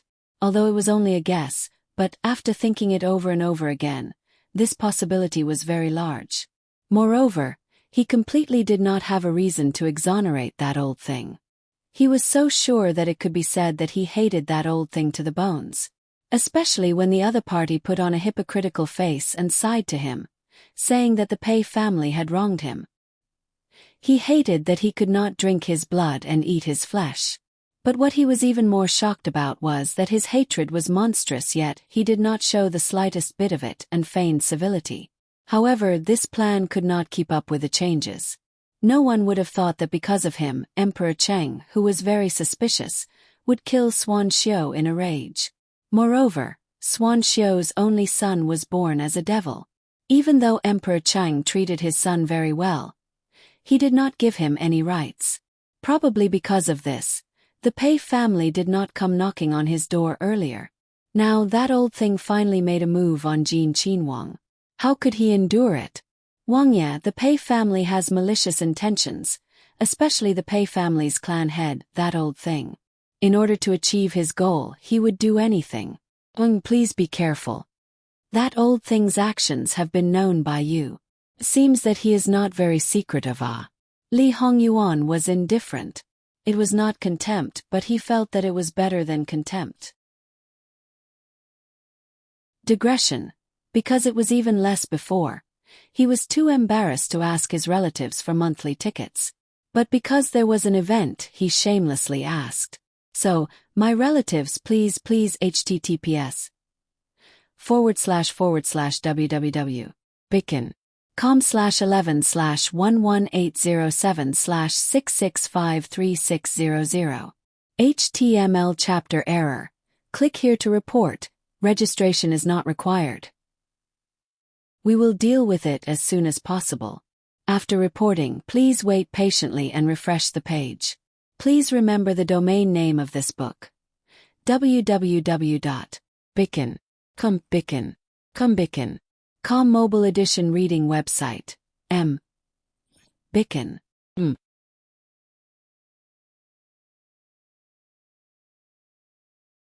Chapter 316. Min Yuhan forced a smile. Hearing what Your Highness said, you must not have been misled by the other party. Thinking about it, with Your Highness's wisdom, how could you be so easily bullied by that kind of person? You have a lot of opinions about him and even a lot of resentment. What, did you discover something new in the past year? Li Hongyuan didn't comment on his flowers. Instead, he casually tapped on the booklet under his hand. The hatred in Min Yuhan's eyes was directly released at this moment, but then she realized that she should not lose her composure. She closed her eyes fiercely, and when she opened them again, the emotions in them were completely gone. After thinking for a while, she speculated about what she had found out. It's not strange that that old thing would do such a thing. Li Hongyuan did not have any emotions. However, speaking of which, to a certain extent, this prince should be grateful to him. Without his move, this prince might not exist. How can it not exist? Without this matter, you should be my son. Min Yuhan was so agitated that she blurted out such a rebellious thing. Li Hongyuan laughed mockingly, looking at Min Yuhan as if he was looking at a dead person. Min Yuhan felt a chill all over her body, and only then did she realize that she had said something inappropriate. Your Highness, please forgive this commoner. This commoner was just momentarily. Even if she married you back then, the child she gave birth to will have the blood of you and her. So what does this have to do with this prince? Can your blood be the same as the one on the dragon throne and produce the same offspring? Even if you have the same father and mother, the two children will be completely different. Li Hongyuan did not seem to be angry, and his mood seemed to be quite good. Your Highness is right. This commoner was impetuous and did not mean to offend you. Please forgive me. If there is nothing else, you can leave. This prince still has to go to the tribute institution. Li Hongyuan's expression changed in an instant, and he unceremoniously asked her to leave. This commoner heard that the Min family has a boat from Chongzhou Prefecture to Chuanzhou Prefecture with Your Highness. Does Your Highness know the person on the boat? Min Yuhan hesitated. Pei Shuing. Li Hongyuan directly pointed out. That's all you have? Is this king's lecherous reputation so deeply rooted in people's hearts? This commoner has worried too much. This commoner will take his leave." Min Yuhan bowed and left. Speaking of which, Min Yuhan was simply too concerned. To a certain extent, he really treated Li Hongyuan as his own son. Of course, this was only in his heart. He no longer had any expectations or attachments to the world. Now, he only wanted to do his best to help Fu Cheng's child ascend the throne. Perhaps he would add one more point to prevent that old thing from getting what he wanted. This latter point, perhaps he didn't need to do anything himself. Looking at Jin Qinhuang's attitude, it could be said that he would end up trying to steal a chicken only to end up losing the rice used to lure it. He must let him die with a grievance. There was also Pei Xiuying. Even someone like her was being compared to Bai Xiuying. He had to do something. After exiting the door, Min Yuhan's face seemed to have changed. It was as if he was shrouded in gloom and pain. He was trying his best to restrain himself. If Jingwen saw this, she would probably gasp in amazement again. These acting skills were amazing.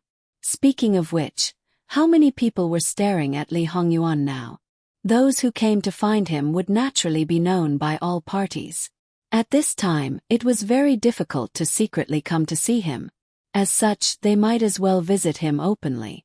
Those who didn't know the reason would naturally allow him to guess and inquire. Those who knew the reason, what could they do? They wouldn't say a word. When he heard that Jin Wangye was going to Jiangnan, Min Yuhan had been in a state of anxiety for quite some time. At this time, it was already close to his eyelids. It was reasonable that he couldn't help but visit. Those who frequently interacted with the Pei family's main family would sooner or later discover some clues just from his face. As for Cheng Di, would he be worried that this matter would be known by others? Naturally not.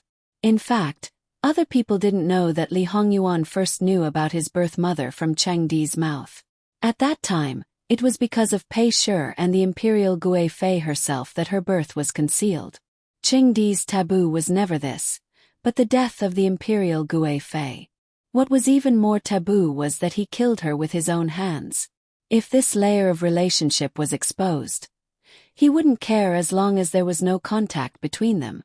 This time, he sent Yu Zhongqing to follow Li Hongyuan to prevent this son from winning over the officials of Jiangnan. It was also to prevent him from coming into contact with Pei Shi's people. If they didn't come into contact, it was naturally good for everyone. If they did, he would have to take some measures in the future. Of course, this was his most beloved son after all. It was just restricting his freedom so that he couldn't leave the capital. If Pei Shi tried to use his son to do something, he wouldn't be soft-hearted. In any case, he didn't have a good impression of Pei Shi. Li Hongyuan looked at the door, lost in thought for a moment. He retracted his gaze, looked at the book, and casually threw it to an Yi. "Do as you see fit." An Yi took it and made a sound of agreement. Li Hongyuan still took a stroll around the tribute court. It seemed that there wasn't any change, but in fact, he had another plan in his heart. The number of people he wanted to kill and deter seemed to have increased. Although the main residence of the Min clan wasn't in Chuanzhou-fu, it wasn't willing to leave Chuanzhou-fu. There were quite a few Min clan members in Chuanzhou-fu. For example, the Min clan siblings who arrived at Chuanzhou-fu with Li Hongyuan were still in the Fu city. Speaking of which, these two people were very close to Min Yuhan. Their grandfather was Min Yuhan's cousin. This good-looking, good-tempered, and knowledgeable maternal grandfather had just gone out for a trip, but when he came back, he immediately collapsed.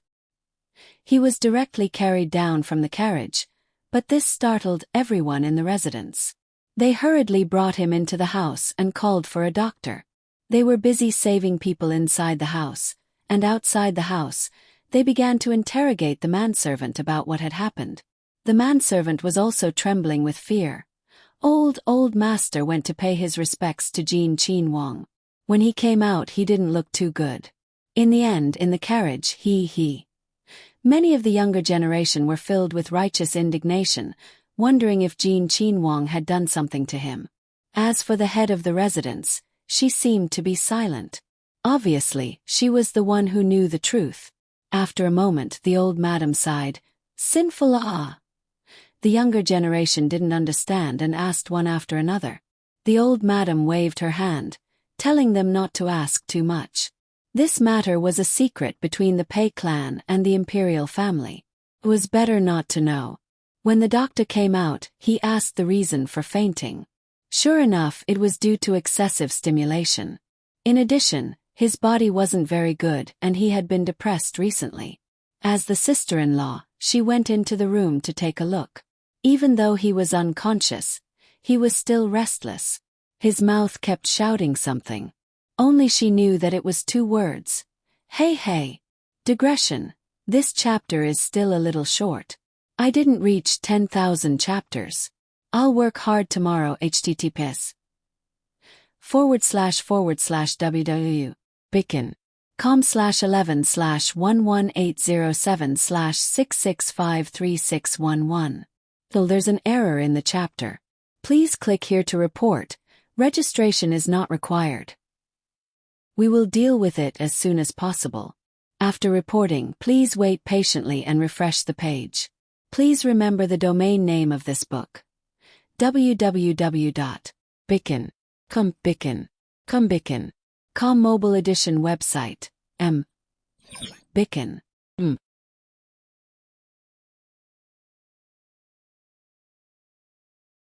Chapter 317. As the son of an aristocratic family, you're actually such an infatuated person. It's been almost 30 years and you still can't let go. She didn't know whether to sigh or ridicule him. It was normal for a son of an aristocratic family to have many wives and concubines and heaps of children. For a woman like this, not only did he not marry for life, he didn't even have a servant girl to warm his bed. That was the oddity and the object of ridicule. Many people would be disappointed, and many people would say that he didn't look like a man when it came to love. But from a woman's point of view, how many people didn't agree with him on the surface, but their hearts were sour and jealous. They were sour because they couldn't meet a man who only cared about them. They were jealous of the woman he was thinking about. Then she ordered people to serve him well and inform her as soon as he was ready. This person's curiosity was not so easy to extinguish. Sometimes the more she stopped him, the more he wanted to know. This group of Min Shi's juniors secretly wanted to find the truth. But this matter was obviously related to Jean Qinhuang. What could be related to Jean Qinhuang? It was said that people loved to imagine a love and hate relationship. Not to mention other things, they still knew the reason why Min Yuhan didn't marry. It was said that his fiancée, Pei Shi's daughter, had a sudden illness not long before the marriage. He was deeply in love with his fiancée, and the other party's death was a huge blow to him. He was once unable to recover from the setback, and it took several years for him to recover. Even so, he was always traveling outside. It was said that Pei Shi's daughter was recognized as the #1 beauty in Jiangnan. Even the current Pei Yuing was not as good as her. If you ask me, maybe granduncle's fiancée didn't die at all, but was snatched away by Jin Shang. We all know the relationship between Pei Shi and the Li imperial family. For the sake of the family's reputation, it was announced that she died of a sudden illness. When encountering this kind of thing, isn't that how everyone handles it?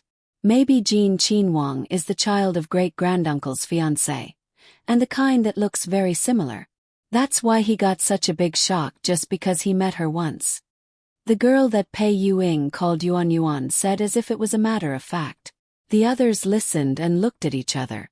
What was that? Sounded like nonsense, but it seemed to make sense. Little did they know that this brain had already guessed most of the truth. On the way back to Chuanshan, I saw Jean Qinhuang once. Although it was just a quick glance, but now that I think about it, I feel that he looks more and more like a member of the Pei family. The others didn't know what to say. Yuan, some things can't be said carelessly. If outsiders hear it. I'm just saying it in my own house. How can I let outsiders hear it? She inadvertently caught a glimpse of the old madam coming out of the room.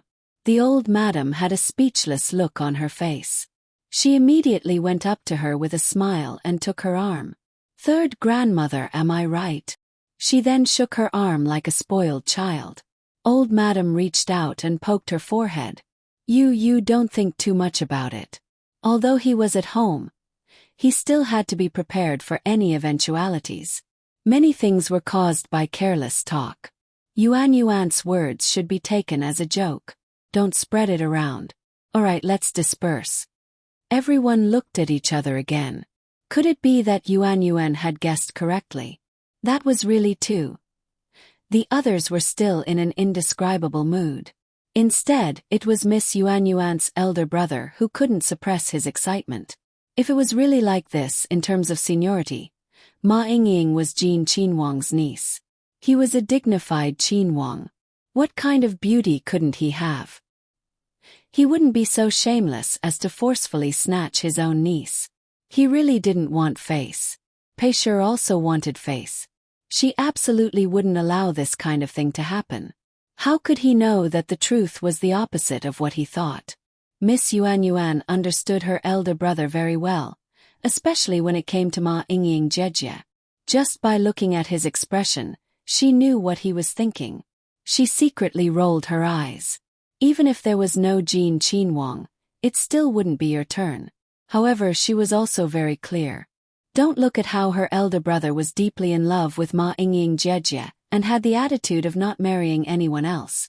However, even if Ma Yingying Jejie married someone else in the end, he would at most be depressed for a period of time.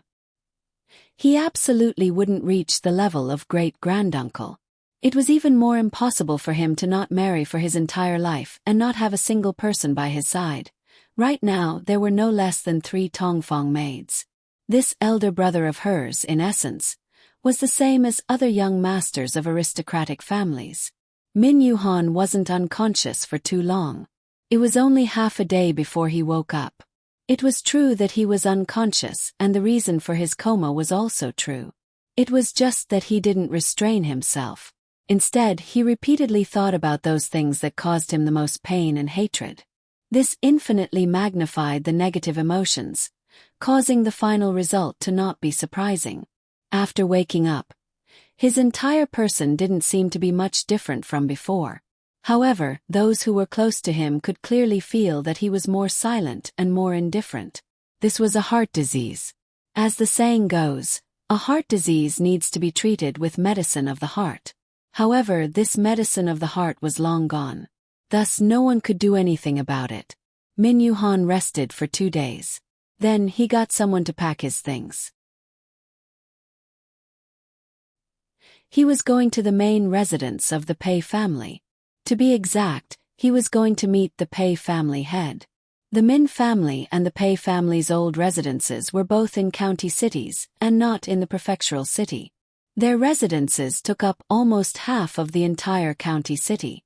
In fact, the number of people with other surnames wasn't less than in other counties. It could be imagined that the county where their old residences were located was at least twice the size of an ordinary county city. The degree of prosperity wasn't inferior to the prefectural city, but it was also more peaceful and harmonious, clean and orderly. Of course, in such a place, the county magistrate was just a decoration. Not to mention the county city, it should be a large area of the entire county. That was all private territory. If anything happened, it would be their family affairs and private affairs. The Pei family and the Min family belonged to 2 different prefectures. However, they weren't far apart. A spacious road was specially opened between the 2 families. It was only 300 to 400 miles from the Quanzhou prefectural city to the Min family's main residence. It was far more convenient and faster than taking the regular road to the Pei family's main residence. In other words, if Min Yuhan wanted to go to the Pei family's main residence, he had to go home first. This time, going to the Pei family's main residence might cause him to become enemies. However, so what? He didn't care at all. No one knew what Min Yuhan wanted to do except himself. If Li Hongyuan knew, he would probably still be indifferent. In his opinion, it was purely superfluous. A few days later, the 3rd round of the provincial examination ended smoothly.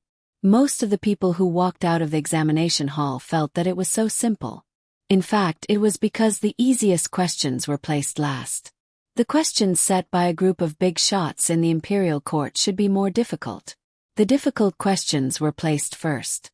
In comparison, the questions at the end were naturally easier. Because there were people who came out in the first round, the people outside knew that the order of the examination had been adjusted. Everyone would think that there would be an impact. Those who took the examination for the first time were better off. Those who took it for granted would be more affected the more times they took the examination. Those who were waiting might not be more relaxed than those who were taking the examination. Without a doubt, there were those who were beaming with joy, while there were also those who were wailing loudly. Naturally, there were also those who were calm.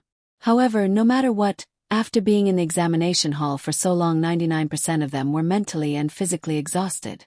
It was only right for them to have a good sleep. These people didn't care. The examination hall had already started to mark the papers. Every paper would go through at least 3 people's hands. With the King of Hell in charge, no one dared to be careless. There were only 3 days to come out with the results.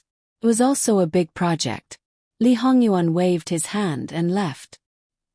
He turned around and went to the treasury of the Quanzhou prefecture. Seeing that the treasury was almost piled up with gold and silver, Li Hongyuan casually picked up a few silver ingots and gold bricks and looked at them. He threw them back.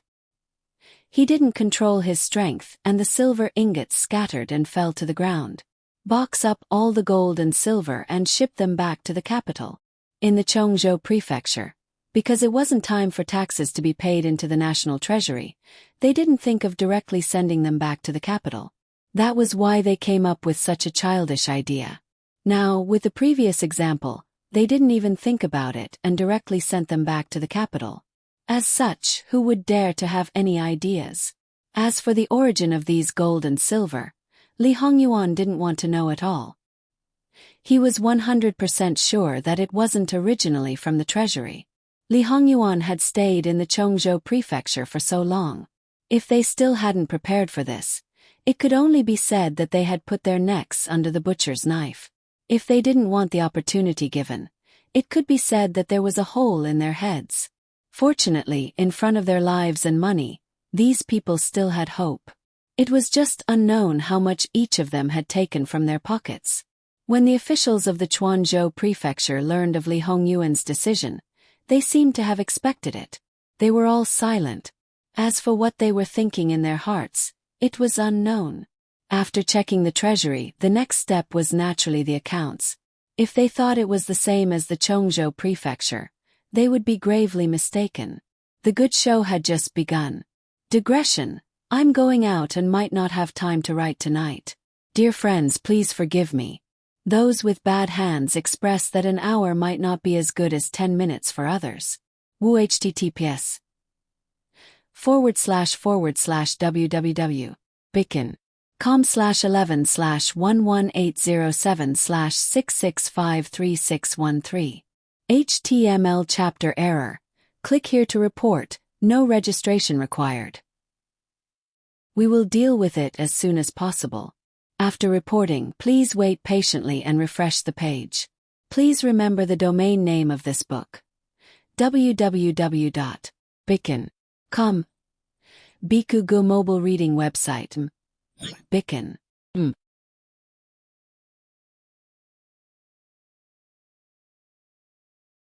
Chapter 318. After checking the treasury, the next step was naturally to check the accounts. If one thought that it was the same as Quanzhou prefecture, then one would be gravely mistaken. The good show had only just begun. Of course, there were still similarities. All the officials gathered together and made their own beds in the courtyard. Other than that, they had to take care of their own meals. Don't think that by having your family send your meals over, you could eat comfortably. The premise of comfort was not being picked on by Jin Qin Wang. In front of this person he would say, "This meal has 2 more dishes than Ben Wang." In front of that person he would say, "So-and-so, you're quite enjoying it," or else it would be, "Wang Fei advocates frugality," causing the officials' meals to get smaller and smaller with each meal more shabby than the last. However, after 2 days, Each and every one of them was just a little better than eating pickled vegetables and eating steamed buns. At home, they tried every possible way to tamper with that little bit of food. Once they tasted a certain familiar taste, they would never eat a second bite. Now, tears were streaming down their cheeks as they secretly vowed that they would cherish it in the future. How could their little actions escape the eyes of the black-robed guards and Li Hongyuan's imperial bodyguards, especially the secret contacts? However, they all followed Jin Qinhuang's instructions and looked on coldly as if they did not see anything. Speaking of which, if they did not do something, how would they be able to get hold of more information that could be used against them? Sometimes the more you did, the more mistakes you made. Now, it was obviously this kind of situation. Especially when they were doing little things under the eyes of the living king of hell. It was purely because they did not want to die quickly enough. The most direct result was that Jin Qinhuang Fei became more and more greedy, more and more black-hearted.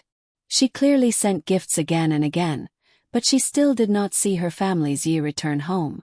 Speaking of which, although they guessed that it was Jin Qinhuang Fei who was greedy, but with so many things they did not really hide it. The possibility that Jin Qinhuang did not know was close to zero. Such unbridled greed. Did it also have Jin Qinhuang's tacit consent or even incitement? Therefore, as long as he didn't know the exact answer, his imagination wouldn't stop. Jingwan didn't care what those people thought. She was now working hard to squeeze those officials dry of their assets that didn't belong to them. Naturally, Li Hongyuan was incomparably supportive. However, he still kept saying that his wife was too soft-hearted. According to the extravagance of these officials, their little bit of salary wasn't even enough to feed their family. Therefore, the so-called little bit that belonged to them was actually already gone. If it was up to him, he would squeeze them dry until they were poor and had to tighten their belts to survive. Jiangnan was a land of affluence. On the other hand, the price of living there was actually higher than in the capital. A mansion could easily cost hundreds of taels of silver. In the capital, there were not many mansions that were worth millions of taels of silver. An official in Jiangnan, unless he did not engage in social activities or raise servants, lived a simple life as a family and lived in a small courtyard. That bit of salary could probably be raised, but was it possible? Every place paid attention to connections, paid attention to relationships. It was impossible to be completely independent of the circle. In the capital, with the support of the highest ruler, you could still be a lonely official. Elsewhere, it was simply a fool's dream. Normally, it would be the family opening a few shops, buying some land and building some manors. Otherwise, it would be the family members who were proficient in gold and stone. Of course, these were not the only channels. What was abnormal was naturally the gray income. Under normal circumstances, this was the most important. Jingwan thought that it was fine to just cut off this part. She didn't want to make people unable to live. What about those people who were plundered? There is one thing that didn't seem to be told to Wan Wan. Li Suyen accidentally knew something before. 3 years ago, there was an earthquake in Minshan County. There were 20,000 people who survived, and they reported 50,000 to the court. The court allocated 50,000 silver to settle down the 50,000 people, and all of it was embezzled. Do you know what happened to those 20,000 people? Jingwan's expression was not very good. Displaced? Living in poverty. Li Hongyuan touched Jingwan's face. From this point of view, Wan Wan is indeed a Jiaojiao who was raised in a boudoir. She is too naive. Those people were pushed into the pile of corpses and burned to death together. Seeing Jingwan's face turn pale in an instant, he knew it was a little cruel for her. However, the cold smile on his face did not disappear.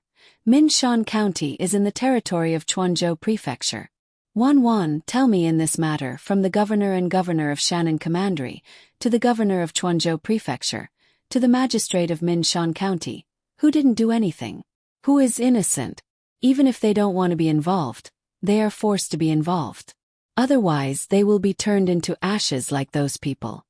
Jingwan looked at him. She had to admit that this man was not a good person. He could be cold-blooded and cold-hearted towards people or things that he did not care about.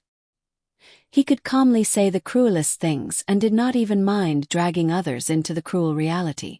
Why did you tell me? Under normal circumstances, didn't love want her to maintain her senses of beauty in the outside world as much as possible? Of course, I want Wan to know and understand me completely. Wan should naturally stay with the real me. Being fake is not my pursuit. One is marked by the company one keeps. Jingwan seemed to be talking to herself softly. It doesn't matter whether Wan is marked by red or black. However, it's good enough that you have some black ink on you. It's really not easy to dye you as black as me. In his previous life, Wan had experienced a lot of difficulties and hardships. However, even when she was dying, she did not become cynical and maintained her innocence. Jingwan smiled non-committally. However, it was obvious that she would be more ruthless when she slaughtered people. It was no wonder that Li Hongyuan would be so ruthless to Quanzhou Prefecture. After the incident in Minshan County, Quanzhou Prefecture had the most people dismounted. At the same time, Min Yuhan returned to the main residence of the Min family. After staying for a night, she turned to the main residence of the Pei family. There was an old man who looked amiable and wise, and a young girl with an elegant temperament and a calm demeanor, who was beautiful and gentle. One old and one young, they were exceptionally harmonious. However, Min Yuhan was extremely ruthless. She was almost certain that this old thing was raising his great-granddaughter in the same way as raising his daughter. Digression. https://www.bicken.com/11/11807/6653614. HTML. Please click here to report an error. Registration is not required. We will deal with it as soon as possible. After reporting, please wait patiently and refresh the page. Please remember the domain name of this book. www.bicken.com mobile version reading website. Bicken.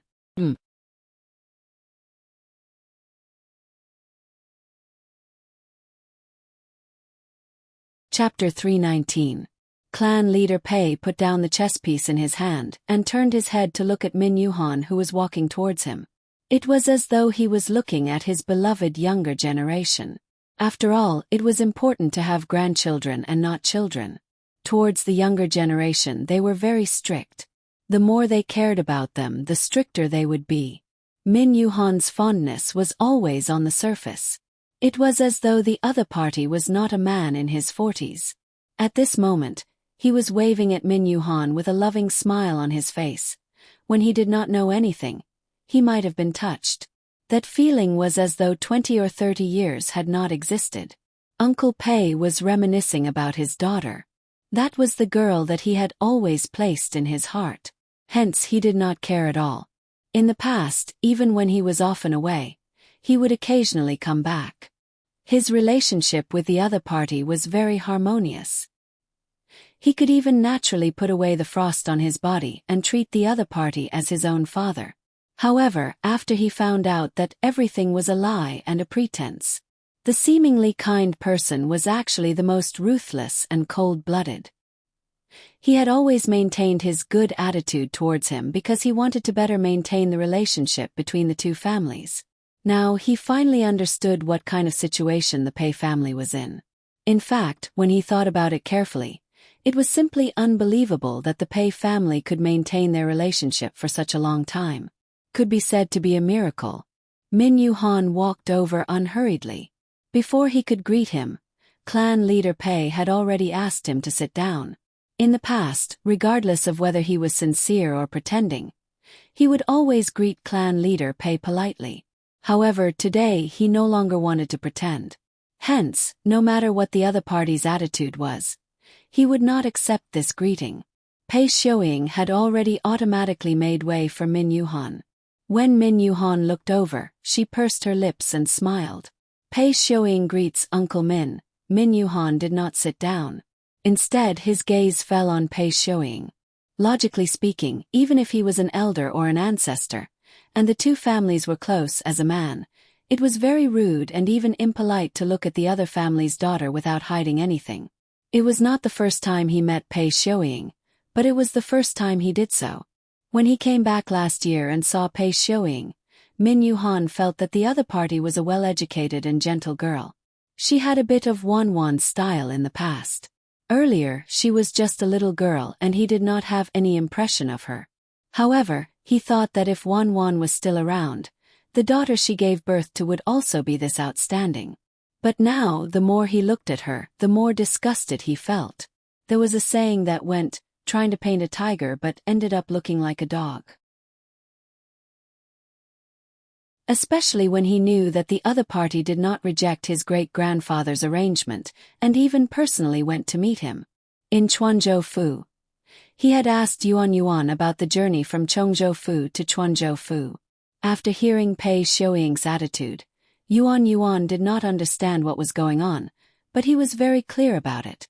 Before anything happened, she started to spy on the enemy's situation, and attempted to provoke Jin Qin Wang Fei's authority.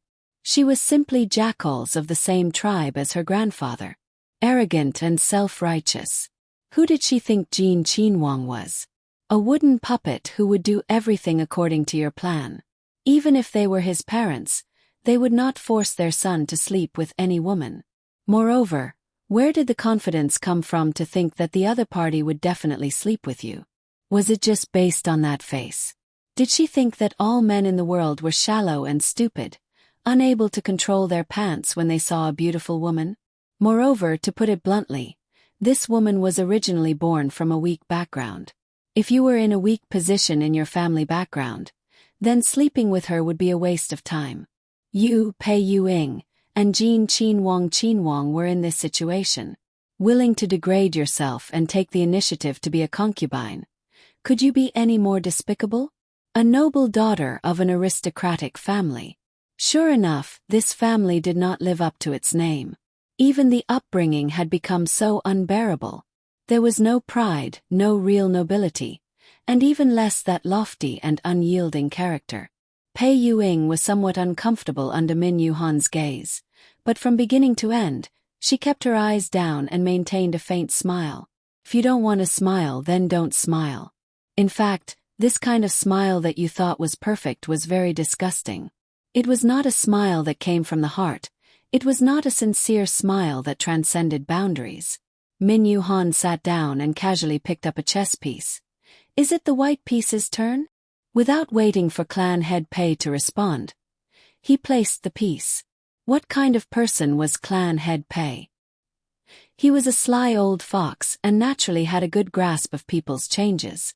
Furthermore, Min Yuhan's performance was so obvious. A strange look flashed through his eyes. He picked up the black piece and continued to place the piece. Yuhan, you haven't come to see me for a while. Isn't that so? Great-grandfather was just nagging about Uncle Min, Pei Xiuying interrupted with a chuckle. Min Yuhan looked at the chessboard and pondered for a moment. After placing the piece, he said unhurriedly, I've been a little busy recently. Please forgive me, uncle. Oh, what have you been busy with? Clan head Pei asked naturally, the kind that was very familiar and affectionate. What have I been busy with? It's considered a major event in my life, Min Yuhan said indifferently. A major event in your life. Yuhan, are you finally going to get married? Good. This is really great. For so many years, you didn't have anyone by your side who cared about you. Now that you've finally thought it through, it can't be better. Clan head Pei seemed very happy, and his happiness was mixed with emotion. Is that so? Then I have to congratulate Uncle Min, Pei Xiuying said with a smile, as if she was very happy for him. Min Yuhan suddenly smiled. Actually, I still have to ask for Uncle's permission on this matter. As soon as he said this, Clan head Pei suddenly had a bad premonition. Yuhan, what do you mean?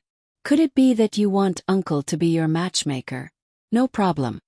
Min Yuhan held the piece between his fingers and looked at Clan head Pei. That's not it. Because of Chen, Uncle has always felt sorry for me. Why don't you marry Pei Xiuying to me? Although Pei Xiuying is far from Chen, This bit of elegance is enough. What do you think, uncle? Not to mention how ugly Pei Yu Ying's expression was. The smile on Clan Head Pei's face disappeared, and he looked solemn. Yu Han, this joke is too much. Joke? No, I'm serious.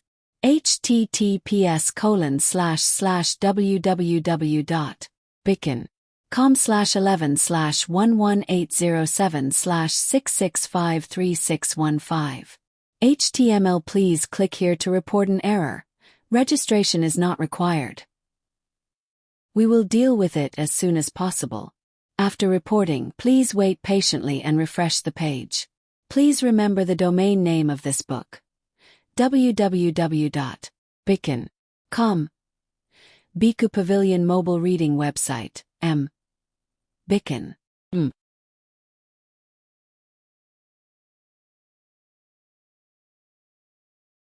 Chapter 320.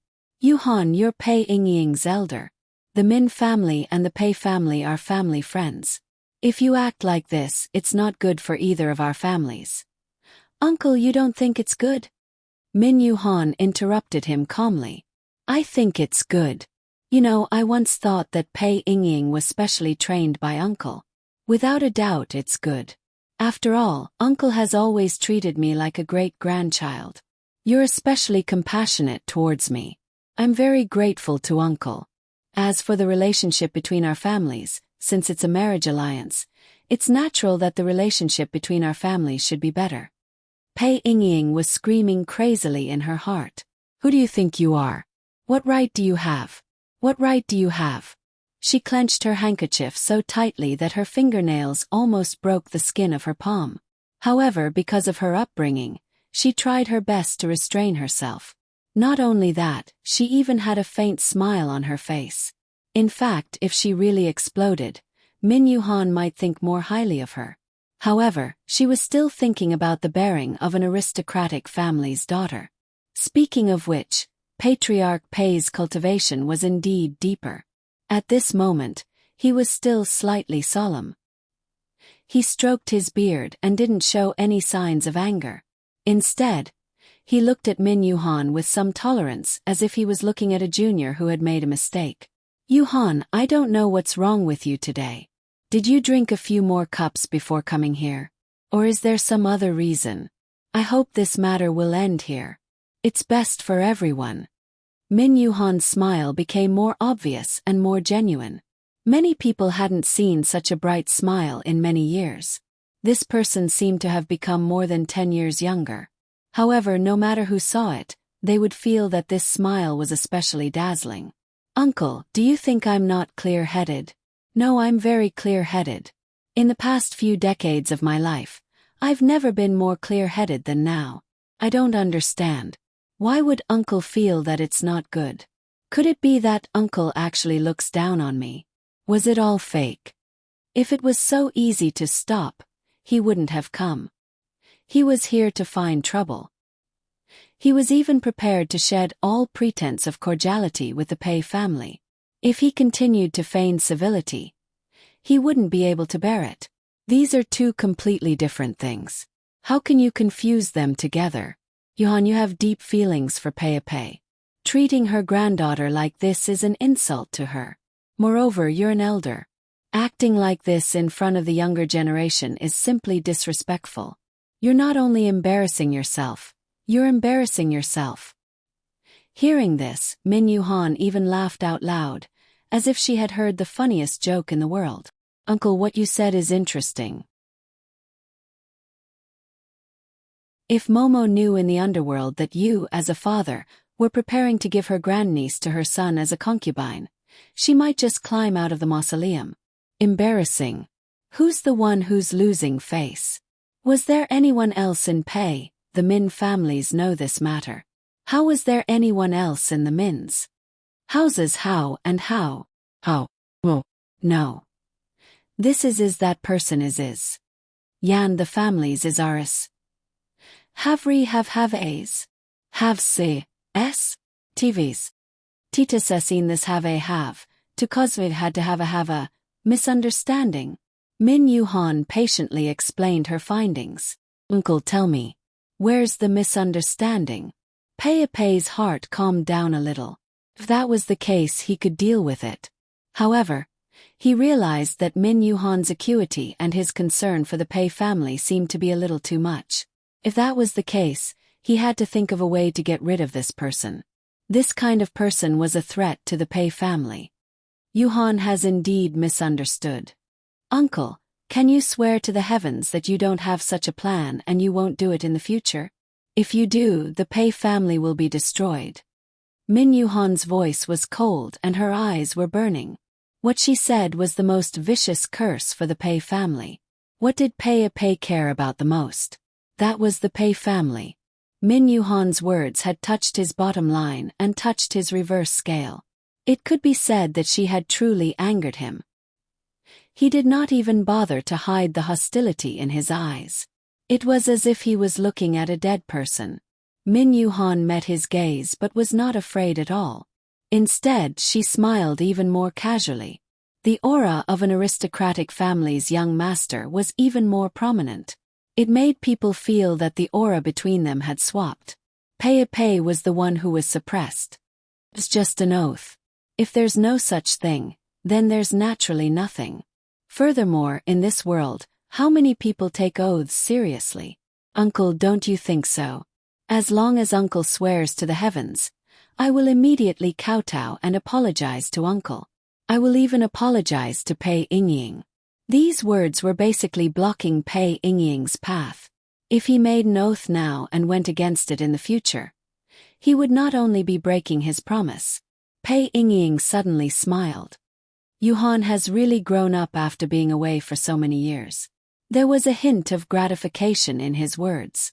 Min Yuhan nodded her head indifferently. I've been stupid for too long. Have to grow up. Otherwise, I won't even know how I died. Pei Yingying had already put away the emotions that made her angry. The smile on her face had also disappeared. She looked even more composed and dignified. She had already sensed that the atmosphere at this moment was not as simple as it seemed on the surface. There was also a heaviness that she did not know about. This was also the first time she really looked at this granduncle of the Min family. She had once looked down on this granduncle of hers. She thought that he was addicted to love and could not extricate himself. As an aristocratic family's young master, he did not think about returning to the family. Instead, he wandered around all year round. He was simply not a man. He was the shame of an aristocratic family. Such a person should be banished from the family forever. In her opinion, such a man was always a little incompetent and could not be shown in public. Now, it seemed that this was not the case. Uncle might as well consider my proposal. Although I am Pei Yingying's elder, Jin Qinhuang is also one. Jin Qinhuang is related by blood. This has a greater impact. Moreover, Jin Qinhuang has a Wangfei who is officially married to him. Jin Qinhuang Fei's grandfather is the Minister of Personnel and holds great power. Her adoptive mother is Great Princess Royal and is extraordinarily honorable. Pei Yingying was sent over by you. According to Pei Shi's identity and background, she does not even have the qualifications to be at Sifei.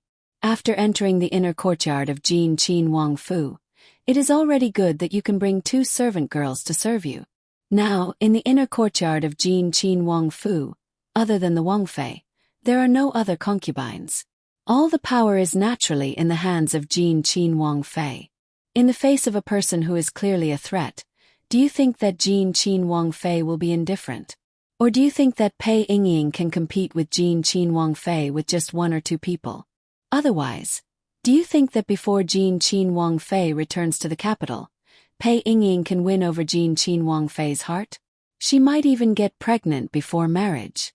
Min Yuhan seemed to be slowly analyzing the pros and cons, but that sentence was stabbing a knife into the chest of Pei clan head and Pei Yingying.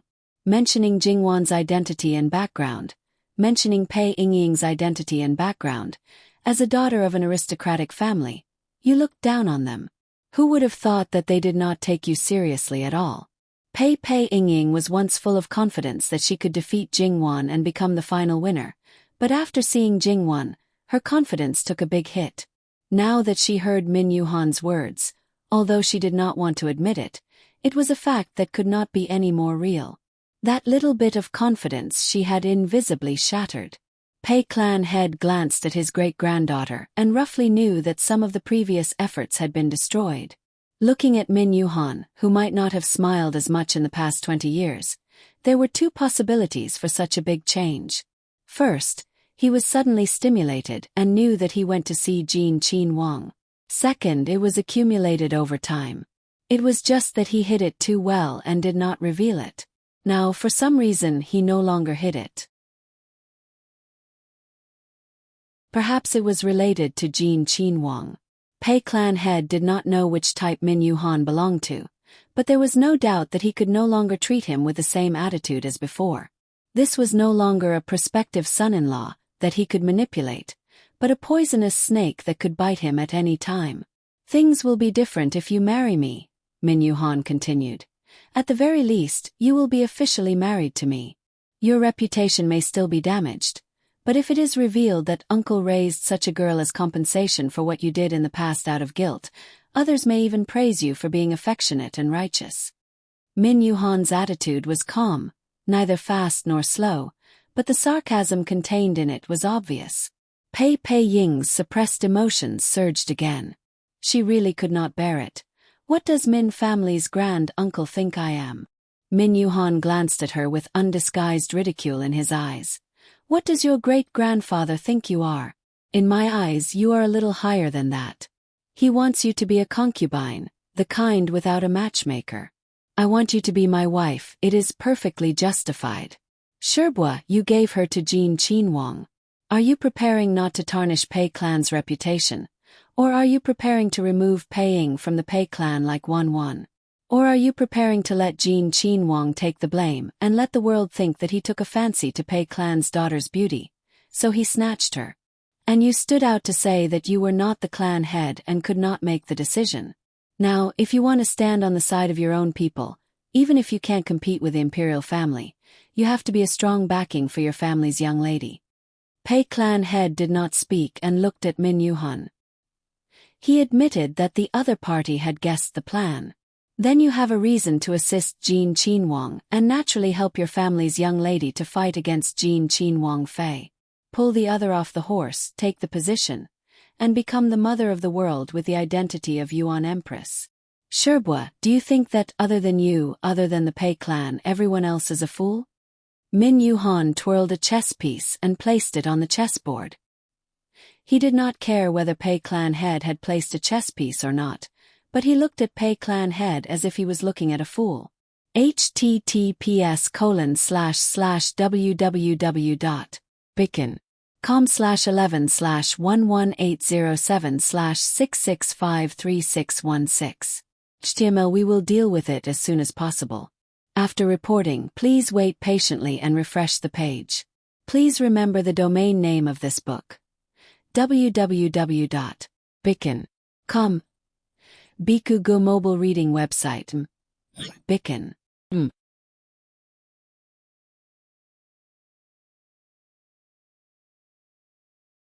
Chapter 321. Min Yuhan knew that this old fox was not easy to deal with, but since the other party was not in a hurry, he was even less anxious. Today he was going to completely tear off the old man's face. He wanted to see how thick his skin was to be able to continue carrying out his original plan after tearing off a layer. Aristocratic families have their pride and have a very deep concept of family status. I don't need to remind Uncle of this. Uncle is probably clearer than anyone else. He was clearer than anyone else and looked down on those people more than anyone else.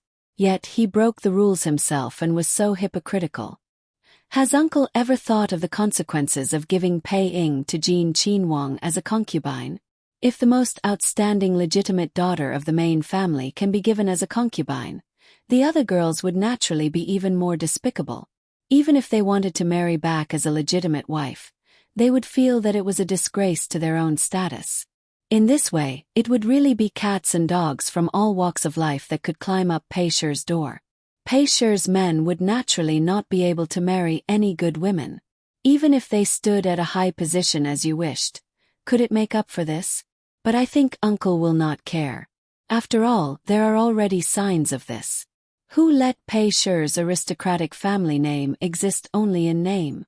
The flourishing Pei Shi relied on in-laws to survive. If these in-laws knew, would they immediately divorce the woman and cut off all ties? Of course, the Pei family still has many famous scholars supporting them, and they have students all over the world. If they have high positions and generous salaries, they won't forget these teachers. However, if these people know about the actions of uncle, the Pei family will probably collapse first without external help. It seemed that Pei Shi was weighing the pros and cons, but it was also Min Yuhan who did not hold back and continued to stab the knife. He did not leave any face for Pei Shi's girls. He peeled off the pretense of peace layer by layer and even threatened them. Had Patriarch Pei not considered these problems? Course not. So, in the early stages of the matter, he had to hide it internally and externally. Even if he helped Jin Qinhuang, it was best to hide Pei Ying's matter. When the dust settled, it would not be too late to expose it. Pei Shi's old-fashioned people were not few, but there were only a few who were obsessed with learning and only liked to indulge in the mountains and rivers. After understanding Pei Shi's glorious history, who did not want to restore the glory of the past? So, even if they knew what he did, they would probably remain silent and look to the future. However, man proposes, God disposes. Before he could even do anything, he had already been seen through. Clan leader Pei, who had always been conceited, was actually quite angry in his heart. Min Yuhan seemed to have seen through clan leader Pei's thoughts clearly. She sneered in her heart. He wasn't the only one who saw through your arrangements. The person you schemed against was even more clear about it. Although Min Yuhan wasn't clear about Li Hongyuan's true power, he had been traveling around Zhongnan for nearly a year without leaving a trace. However, at the crucial moment, there would always be someone who would appear at the right time to help him achieve his goal without attracting any attention. Min Yuhan had done this kind of thing before. In the beginning, he let them help to clean up the situation more, but later on, it gradually decreased. However, he did not doubt Li Hongyuan's ability. He wanted to see if you used Jin Qinhuang to achieve your goal, or if you were used by Jin Qinhuang until there was nothing left. Although he and Li Hongyuan had only met twice, but that kind of power was so obvious. If he ascended the throne, he would definitely not tolerate a foreign relative. Pei Shi's calculations were so loud that he would not be lenient if he could use them. After using them, he might leave some leeway for you. Otherwise, he would be merciless to burn the bridge after crossing the river. Since Yuhan has already said so, this old man will not hide it. This is Pei Shi's matter and has nothing to do with outsiders. Yuhan does not need to worry. Uncle's meaning is that you are determined to do this. Min Yuhan had never thought that he would affect this old thing's decision. If he was so easily swayed, he would not have come to this step today. His original intention was not to stop the other party. Yuhan has already pointed out Pei Shi's situation. Pei Shi cannot be defeated, so there are some things that must be done. Although he once deceived himself and did not want to admit it, but when it was really pointed out, it was not that he could not bear it. At least on the surface, there was no difference. Falling into Jin Qinhuang's hands, he was afraid that he would be defeated even faster. Perhaps it was not necessary, but it could be done in another way. If you were so ambitious and calculated, no one would be happy. If you were sincere and only focused on doing things, using Pei Shi's real strength to fight, perhaps you could achieve unexpected results. Instead, you tried to take shortcuts, rely on nepotism, and use such crooked methods. In this case, uncle might as well change the candidate. At least she is of the same generation as Jin Qinhuang, and it will look better on your face. If one of your granddaughters is not enough, then two. I remember that uncle still has a pair of twin granddaughters who are not married yet. This is also a big feature. Maybe they will be more attractive. If two of them are not enough, then three. If not, then four. Anyway, you don't lack people in your line. This was in line with Jingwan's lack of quality, Make up for it with quantity. However, this sarcasm had reached an extraordinary level. Even a saint could get angry. Yu-han, there should be a limit to everything. Min Yu-han smiled non-committally. After a confrontation with this old thing, he had almost made up his mind to shed all pretense of cordiality between the two families. However, although his position in the Min family was not low, it was not good for him to decide the family's affairs. Now, the head of the Min family was his elder brother. Moreover, the Min family was not like the Pei family. There were many officials in the Min family, but there were no high positions. Instead, they were more like crops.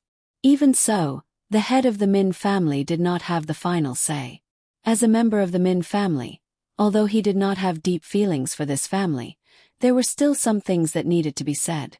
At that time, the difference would probably be him arguing with the Pei family alone, or the Min family arguing with the Pei family. In that case, nephew will take his leave first. Min Yu-han threw the chess piece between his fingers back into the chess box. He stood up slowly and brushed his sleeves. When he was about to leave, he seemed to have thought of something and looked at Pei Yueying. Pei Yueying, why don't you consider my opinion? Pei Yueying's face was a little stiff. Thank you for Min family's grand uncle's favor. Min Yu-han chuckled. Now it's really interesting. A daughter of an aristocratic family would rather be a concubine than a wife. Speaking of which, if I was born poor and was just an ordinary person, it would be fine if you rejected me. If we were to compare Jin Qinhuang and I, the advantage would probably be that the other party is young and powerful. Don't you know that this young man easily likes the new and hates the old and doesn't know how to dote on others? In the past, he was able to guard for your grandaunt. In the future, he will naturally be able to guard for you. Isn't it better than fighting for affection and scheming against each other? You really won't consider it. Thank you for Min family's grand uncle's favor. Pei Yueying still said the same thing. This woman is really superficial. And you, Pei Yueying, can't even compare to one of your grandaunt's fingers.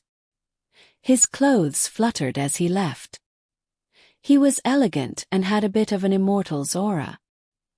He did not seem like someone who would humiliate an unmarried girl so mercilessly. However, this was indeed the case. How could he not see Pei Yueying's pale face? Clan head Pei looked at his back and slightly narrowed his eyes. He found that this former prospective son-in-law had completely exceeded his expectations. This kind of change was different from the previous one. It was definitely not formed overnight. However, he had been back for almost a year and had seen it many times, but he had not found any clues. He had been on guard since long ago. Clan head Pei was almost 100% sure that Min Yu-han might have found something.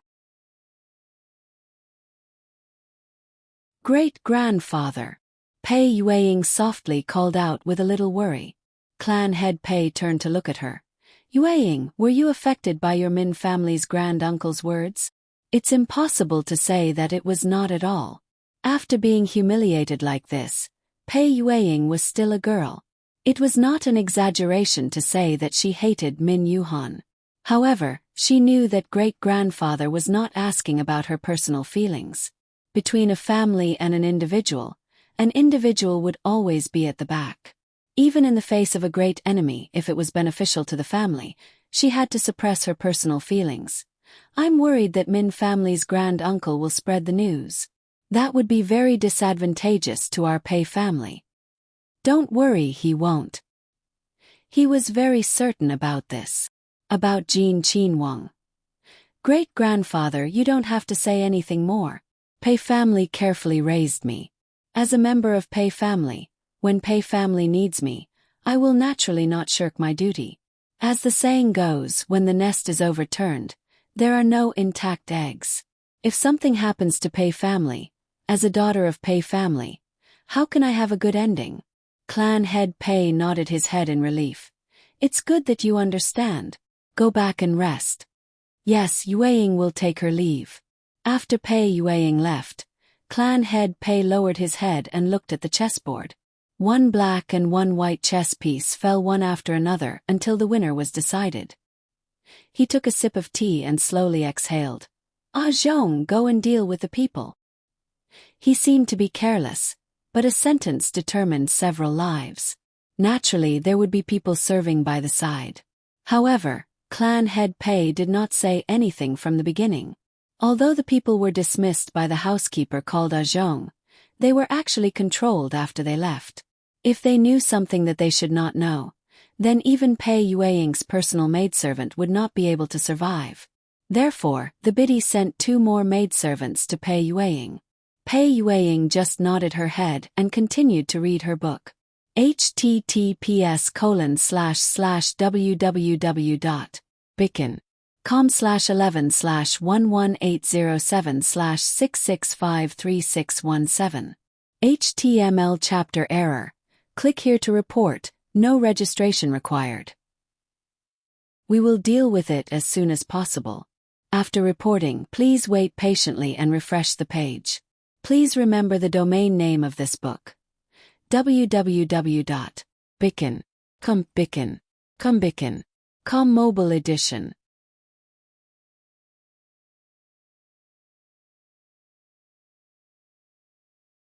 Chapter 322. Many people in the Pei family's main residence knew that something might have happened. In the past, the old master of the Min family would always be treated with great hospitality whenever he came. He was more enthusiastic and grand than anyone else. The clan head would even personally instruct the kitchen to prepare a few dishes. Today, not only did he come and leave, but he also dealt with a few people in the blink of an eye. Everyone's hearts were beating like drums. Even the other masters restrained themselves slightly, not daring to cause any trouble at this time, let alone the servants. Of course, for those who lived in a more remote area because they weren't favored in the Pei family, they didn't have such concerns. After all, they were usually invisible. As expected, a few days later, more than half of the county town called Pei County was stirred up. Gongs and drums were played, and the gifts were worth a few streets. It was difficult to not cause a commotion. Most of the outsiders living in Pei County were related to the Pei family. Even if they were only distant relatives or family members of servants in the Pei family's main residence who had been graced and released from slavery, their lives were definitely more prosperous than those in other places. There were no beggars and the like. One had to know that such people couldn't enter at all. Naturally, they were somewhat concerned about the Pei family's main residence, whether it was out of curiosity or the mentality of wanting to join in the fun. Which aristocratic family has come to propose marriage again? Most likely, but this time it looks more grand than before. They're here for the 4th generation's first young lady, right? Someone nodded matter-of-factly. The first young lady's reputation is out there. She's the most outstanding girl in this generation of the Pei family. Naturally, she deserves such a grand occasion. Those who were completely unaware of the situation outside were discussing heartily. However, they didn't know that in the Pei family's main residence, those who received the news were filled with dark clouds. Clan head Pei's relatives who lived outside the main residence gathered around him. Some of them were even clan head Pei's elders. Although they were younger than him, no one knew what these people were thinking when they came. It was no wonder that so many people knew about it. One had to know that it wasn't just in the main residence, but also in the other residences of the Pei clan outside the main residence. These people were directly notified by the Min clan. With such great fanfare, naturally more and more people knew about it. It was to the extent that it spread to all the Pei clan members in Pei County. Of course, there weren't many people who had the guts to approach clan leader Pei, whether they were genuinely concerned about this matter or just there to watch the show. Especially those who married from the Min family, they were even more worried at this time. After all, if the Pei family and the Min family had a grudge against each other as the Pei family, they would be in the most difficult position. They might even be despised and ostracized by the husband's family. It was still fine for the older generation. After all, they had already taken root long ago. As a new wife, it was the most difficult. Therefore, at this time, not only would they not move forward, but they would also complain about Min Yuhan from the bottom of their hearts. In fact, they couldn't be blamed for this. It was only human nature. Clan leader, what is Min Yuhan trying to do? Not to mention that he's from the ancestors' generation. He's also the same at his age. He's simply looking down on our Pei clan. Someone was filled with righteous indignation. This person was probably someone who had completely linked the Pei clan's reputation to himself. The others also chimed in at the same time. It wasn't without fortune or calamity. One had to know that even if they were from the same clan, it didn't mean that they were of the same mind. Under the same roof, there were serious differences in treatment, not to mention that it was just the same surname. The treatment of the side branch and the main branch was naturally as different as heaven and earth. It was natural that there would be jealousy. It was a rare opportunity to see the main family make a fool of themselves. Therefore, how could they let it go so easily? Patriarch Pei was usually gentle and refined. He was even generous and easy to talk to. However, at this moment, his cold gaze swept over everyone. Even those who were usually the happiest and most lively shut their mouths and kept quiet out of fear. They didn't dare to meet Patriarch Pei's gaze and retreated without a trace. What are you doing here? Go do whatever you need to do. The people surrounding clan leader Pei looked at each other. They suddenly felt bored and resentfully left one by one. Clan leader Pei's mood wasn't so good. In his opinion, Min Yuhan wouldn't do anything after that. However, he never thought that it would be far beyond his expectations. Not only would there be a follow-up, but there would also be such a big scene. As such, he had reason to believe that Min Yuhan might know more than he expected. There might even be things that he didn't know. There was another point that clan leader Pei cared about. Min Yuhan was actually a loner. After his father passed away, the two brothers split up. However, his father was also angry at him for being sentimental. Before his death, he warned him that he wouldn't leave a single copper coin for that unfilial son. However, Min Yuhan's brother wouldn't really abandon his brother. He never lacked for food and clothing. Moreover, he bought the best things. However, he didn't have any more. He didn't have any private property or a private house. Regardless of whether his brother was following his father's orders or acting out of selfishness, Min Yuhan didn't need anything. With such a big scene this time, it was obvious that it wasn't Min Yuhan's personal action. He couldn't afford to have such financial resources. Then, clan leader Pei had reason to suspect that this was no longer Min Yuhan going against him. Instead, it was Min Shi going against Pei Shi. The seriousness of the problem wasn't just rising by one level. With Min Shi taking the lead, the other in-laws who were already itching to make a move might also take this opportunity to make a move. Clan leader Pei's eyes were filled with malice. He was like a ferocious beast that wanted to devour people. Although clan leader Pei could easily dismiss the people around him, Pei Xiuying wasn't so relaxed. She was the eldest sister of the fourth generation. For a family with a strict hierarchy, it was naturally easy to dismiss the younger sisters. It was also easy for the collateral relatives to dismiss the older sisters. However, there were many aunts who were a generation older than her. Those who were born from concubines would restrain themselves. At this time, they would only make a few sarcastic remarks. The ones who really didn't get along with her were the twin sisters. They were a generation older than Pei Xiuying, but they were younger. Their mother was the second wife and their family background wasn't high. At first, because they were twins, they were very rare for a long time. However, as they grew older, their appearance couldn't be compared to Pei Xiuying. After they started learning, they couldn't be compared to her in all aspects. The twins were very eye-catching. However, with Pei Xiuying in front of them, they were naturally overshadowed. Furthermore, as the head of the family, everyone knew that clan leader Pei liked Pei Xiuying. As a result, even if there wasn't any enmity, it became an enmity. Who knew how much enmity stemmed from jealousy? And what right did she have? This was a rare opportunity. How could they leave so easily? People said things like, "Oh my, Pei Xiuying, you're really charming." Uncle Min even came to propose marriage. Uncle Min has deep feelings for that auntie. Now, because of you, he actually broke his stubborn principles. Pei Xiuying, everyone says that you're as talented and beautiful as that auntie. You really are very similar. Uncle Min is so sincere. Pei Xiuying, you should marry him. Isn't grandfather ashamed of Uncle Min? Grandfather dotes on you so much. This is a good time for you to show your filial piety. Although you might become a widow after a few years, you don't have to worry about concubines, right? Get out. Even if she was well educated, she couldn't help but have a cold expression at this time. Oh my, are you angry? My dear niece, haven't you always considered yourself to be the most virtuous lady? This isn't how you should be. Or is my dear niece also a hypocrite who acts one way in front of others and another behind others' backs? I really should let grandfather and grandmother see you like this. Seeing that you're my elders, I won't argue with you.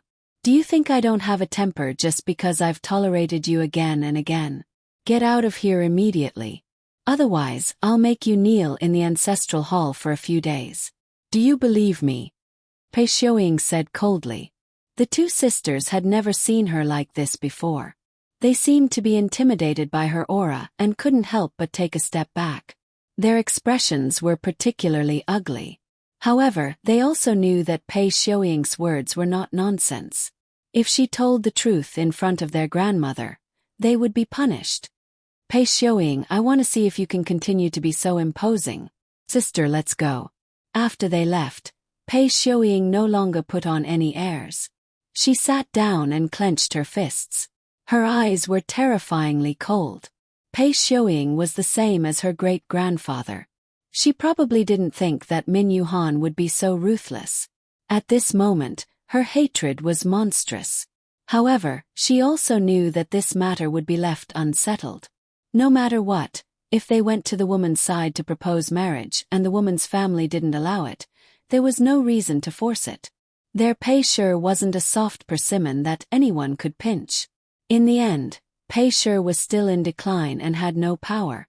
If Pei Shi was as prosperous as the previous dynasty, even the imperial family would have to give way. As a noble daughter of Pei Shi, she was even more honorable than a princess. If that was the case, how could a mere Min Shi be so arrogant? An old fart dared to covet her and humiliate her. At this moment, Pei Xiuying became more and more determined. She must use Jin Qinhuang to ascend the throne. She must become the most honorable woman in the world. In reality, just as Pei Xiuying thought, this was at most a farce. It looked so lively, but in reality, not to mention Min Yuhan, the main character, there wasn't even a decent manager.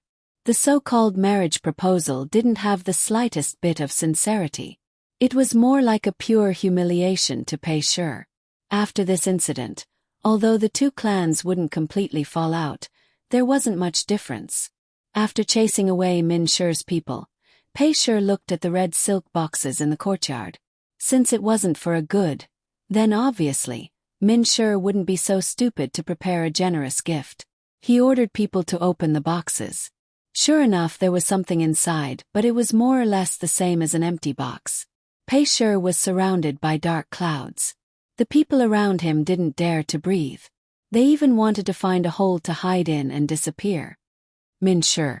Good, very good. Pei Shi clenched his fists so tightly that his knuckles cracked.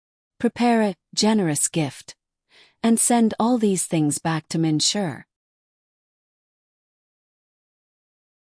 Although it seemed like Min Yuhan was the one who did it, the furious Pei Shi wouldn't let Min Shi off so easily. If he didn't teach them a lesson, they would really think that Min Shi was easy to bully. Let all the Min Shi send the things back. Truth be told, as the leader of a clan leader Pei venting his anger on a woman from the inner residence was something that many people despised.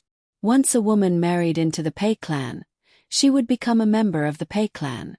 One of them was even a generation older than him, and she also had a son and a daughter. 4 generations living under the same roof. Doing something like this was another way of driving her back to her maternal family. Wasn't this also a form of humiliation? However, the people around him didn't dare to say anything. There were some smart ones who sensed that something was wrong and hurried back to the backyard to find Pei Shi's wife. They didn't want to cause internal problems in Pei Shi before they could repay Min Shi. As expected, the faces of the Pei Min clan members turned green with anger when they heard the words of the Pei clan leader. Especially the eldest of the Pei Min clan. He had always been a vegetarian and a compassionate person. But now he was so angry that he smashed things. Pei Shi is too much. The others might have swallowed their grievances, but this one didn't. No matter what, it was Pei Shi's fault. Just as he was about to confront Patriarch Pei, the patriarch's wife rushed over. She tried her best to appease him, but even so, she was still rudely chased out of the house. She had lived like a princess for many years, especially after she became Pei Shi's wife. She had never been so humble before. It was impossible to say that she didn't have any resentment. However, she had no choice but to endure this. She swallowed her anger and went to find Pei Shi. In Pei Shi, especially in the main residence, Pei Shi's words were the law. His wife, children, and grandchildren could only obey him. They had been husband and wife for decades, so she understood him well. However, he was a man who didn't consider this matter. She couldn't ignore it. Otherwise, if word got out, her good reputation would be ruined. For Pei Shi, it would be one disaster after another. Fortunately, Pei Shi wasn't completely obstinate and didn't listen to her. "It's my fault. Fortunately, Madam stopped me. I will personally apologize to Auntie later." Pei Shi's wife nodded. "If that's the case, I will go back first." She didn't have much to say to her husband, who treated her respectfully. As such, Pei Min Shi, who was of high seniority, managed to escape. The others weren't so lucky. It was obvious that the collective return of the Min clan had caused quite a stir in Min County. As the head of the Min clan, he was naturally furious, especially when he saw the generous gift of the Pei clan's return. It made him grit his teeth in anger. However, it was this gift that made the head of the Min clan wary of taking action. Even if it was an aristocratic family, there were many dirty things. Of course, it didn't matter if it was just an internal matter. However, what Pei Shi sent over was the evidence of Min Shi's officials. It was so detailed that it made people feel that Pei Shi's people had seen it with their own eyes. They had been in-laws for generations, but they did such things in private. How could they not be angry? In comparison, Min Yuhan didn't have much of a reaction. After understanding Pei Shi's character, these things, in his opinion, were not strange at all. However, his elder brother was using him to make trouble for Pei Shi. The more obscure point was that he was preparing to bite off Pei Shi's flesh. He had this idea long ago, but there wasn't a good time before. Min Yuhan didn't care. "These things, why don't you give them to Jin Qinwang?" Min Shi's clan head was startled. "Fourth brother, are you sure?" https://www.bicken.com/11/11807/6653780. HTML. We will deal with it as soon as possible. After reporting, please wait patiently and refresh the page. Please remember the domain name of this book. www.bicken.com mobile version reading website, Bicken.com. You're tuning in to the Whispers of Romance YouTube channel. Don't forget to subscribe and join us on this journey to catch the most captivating stories.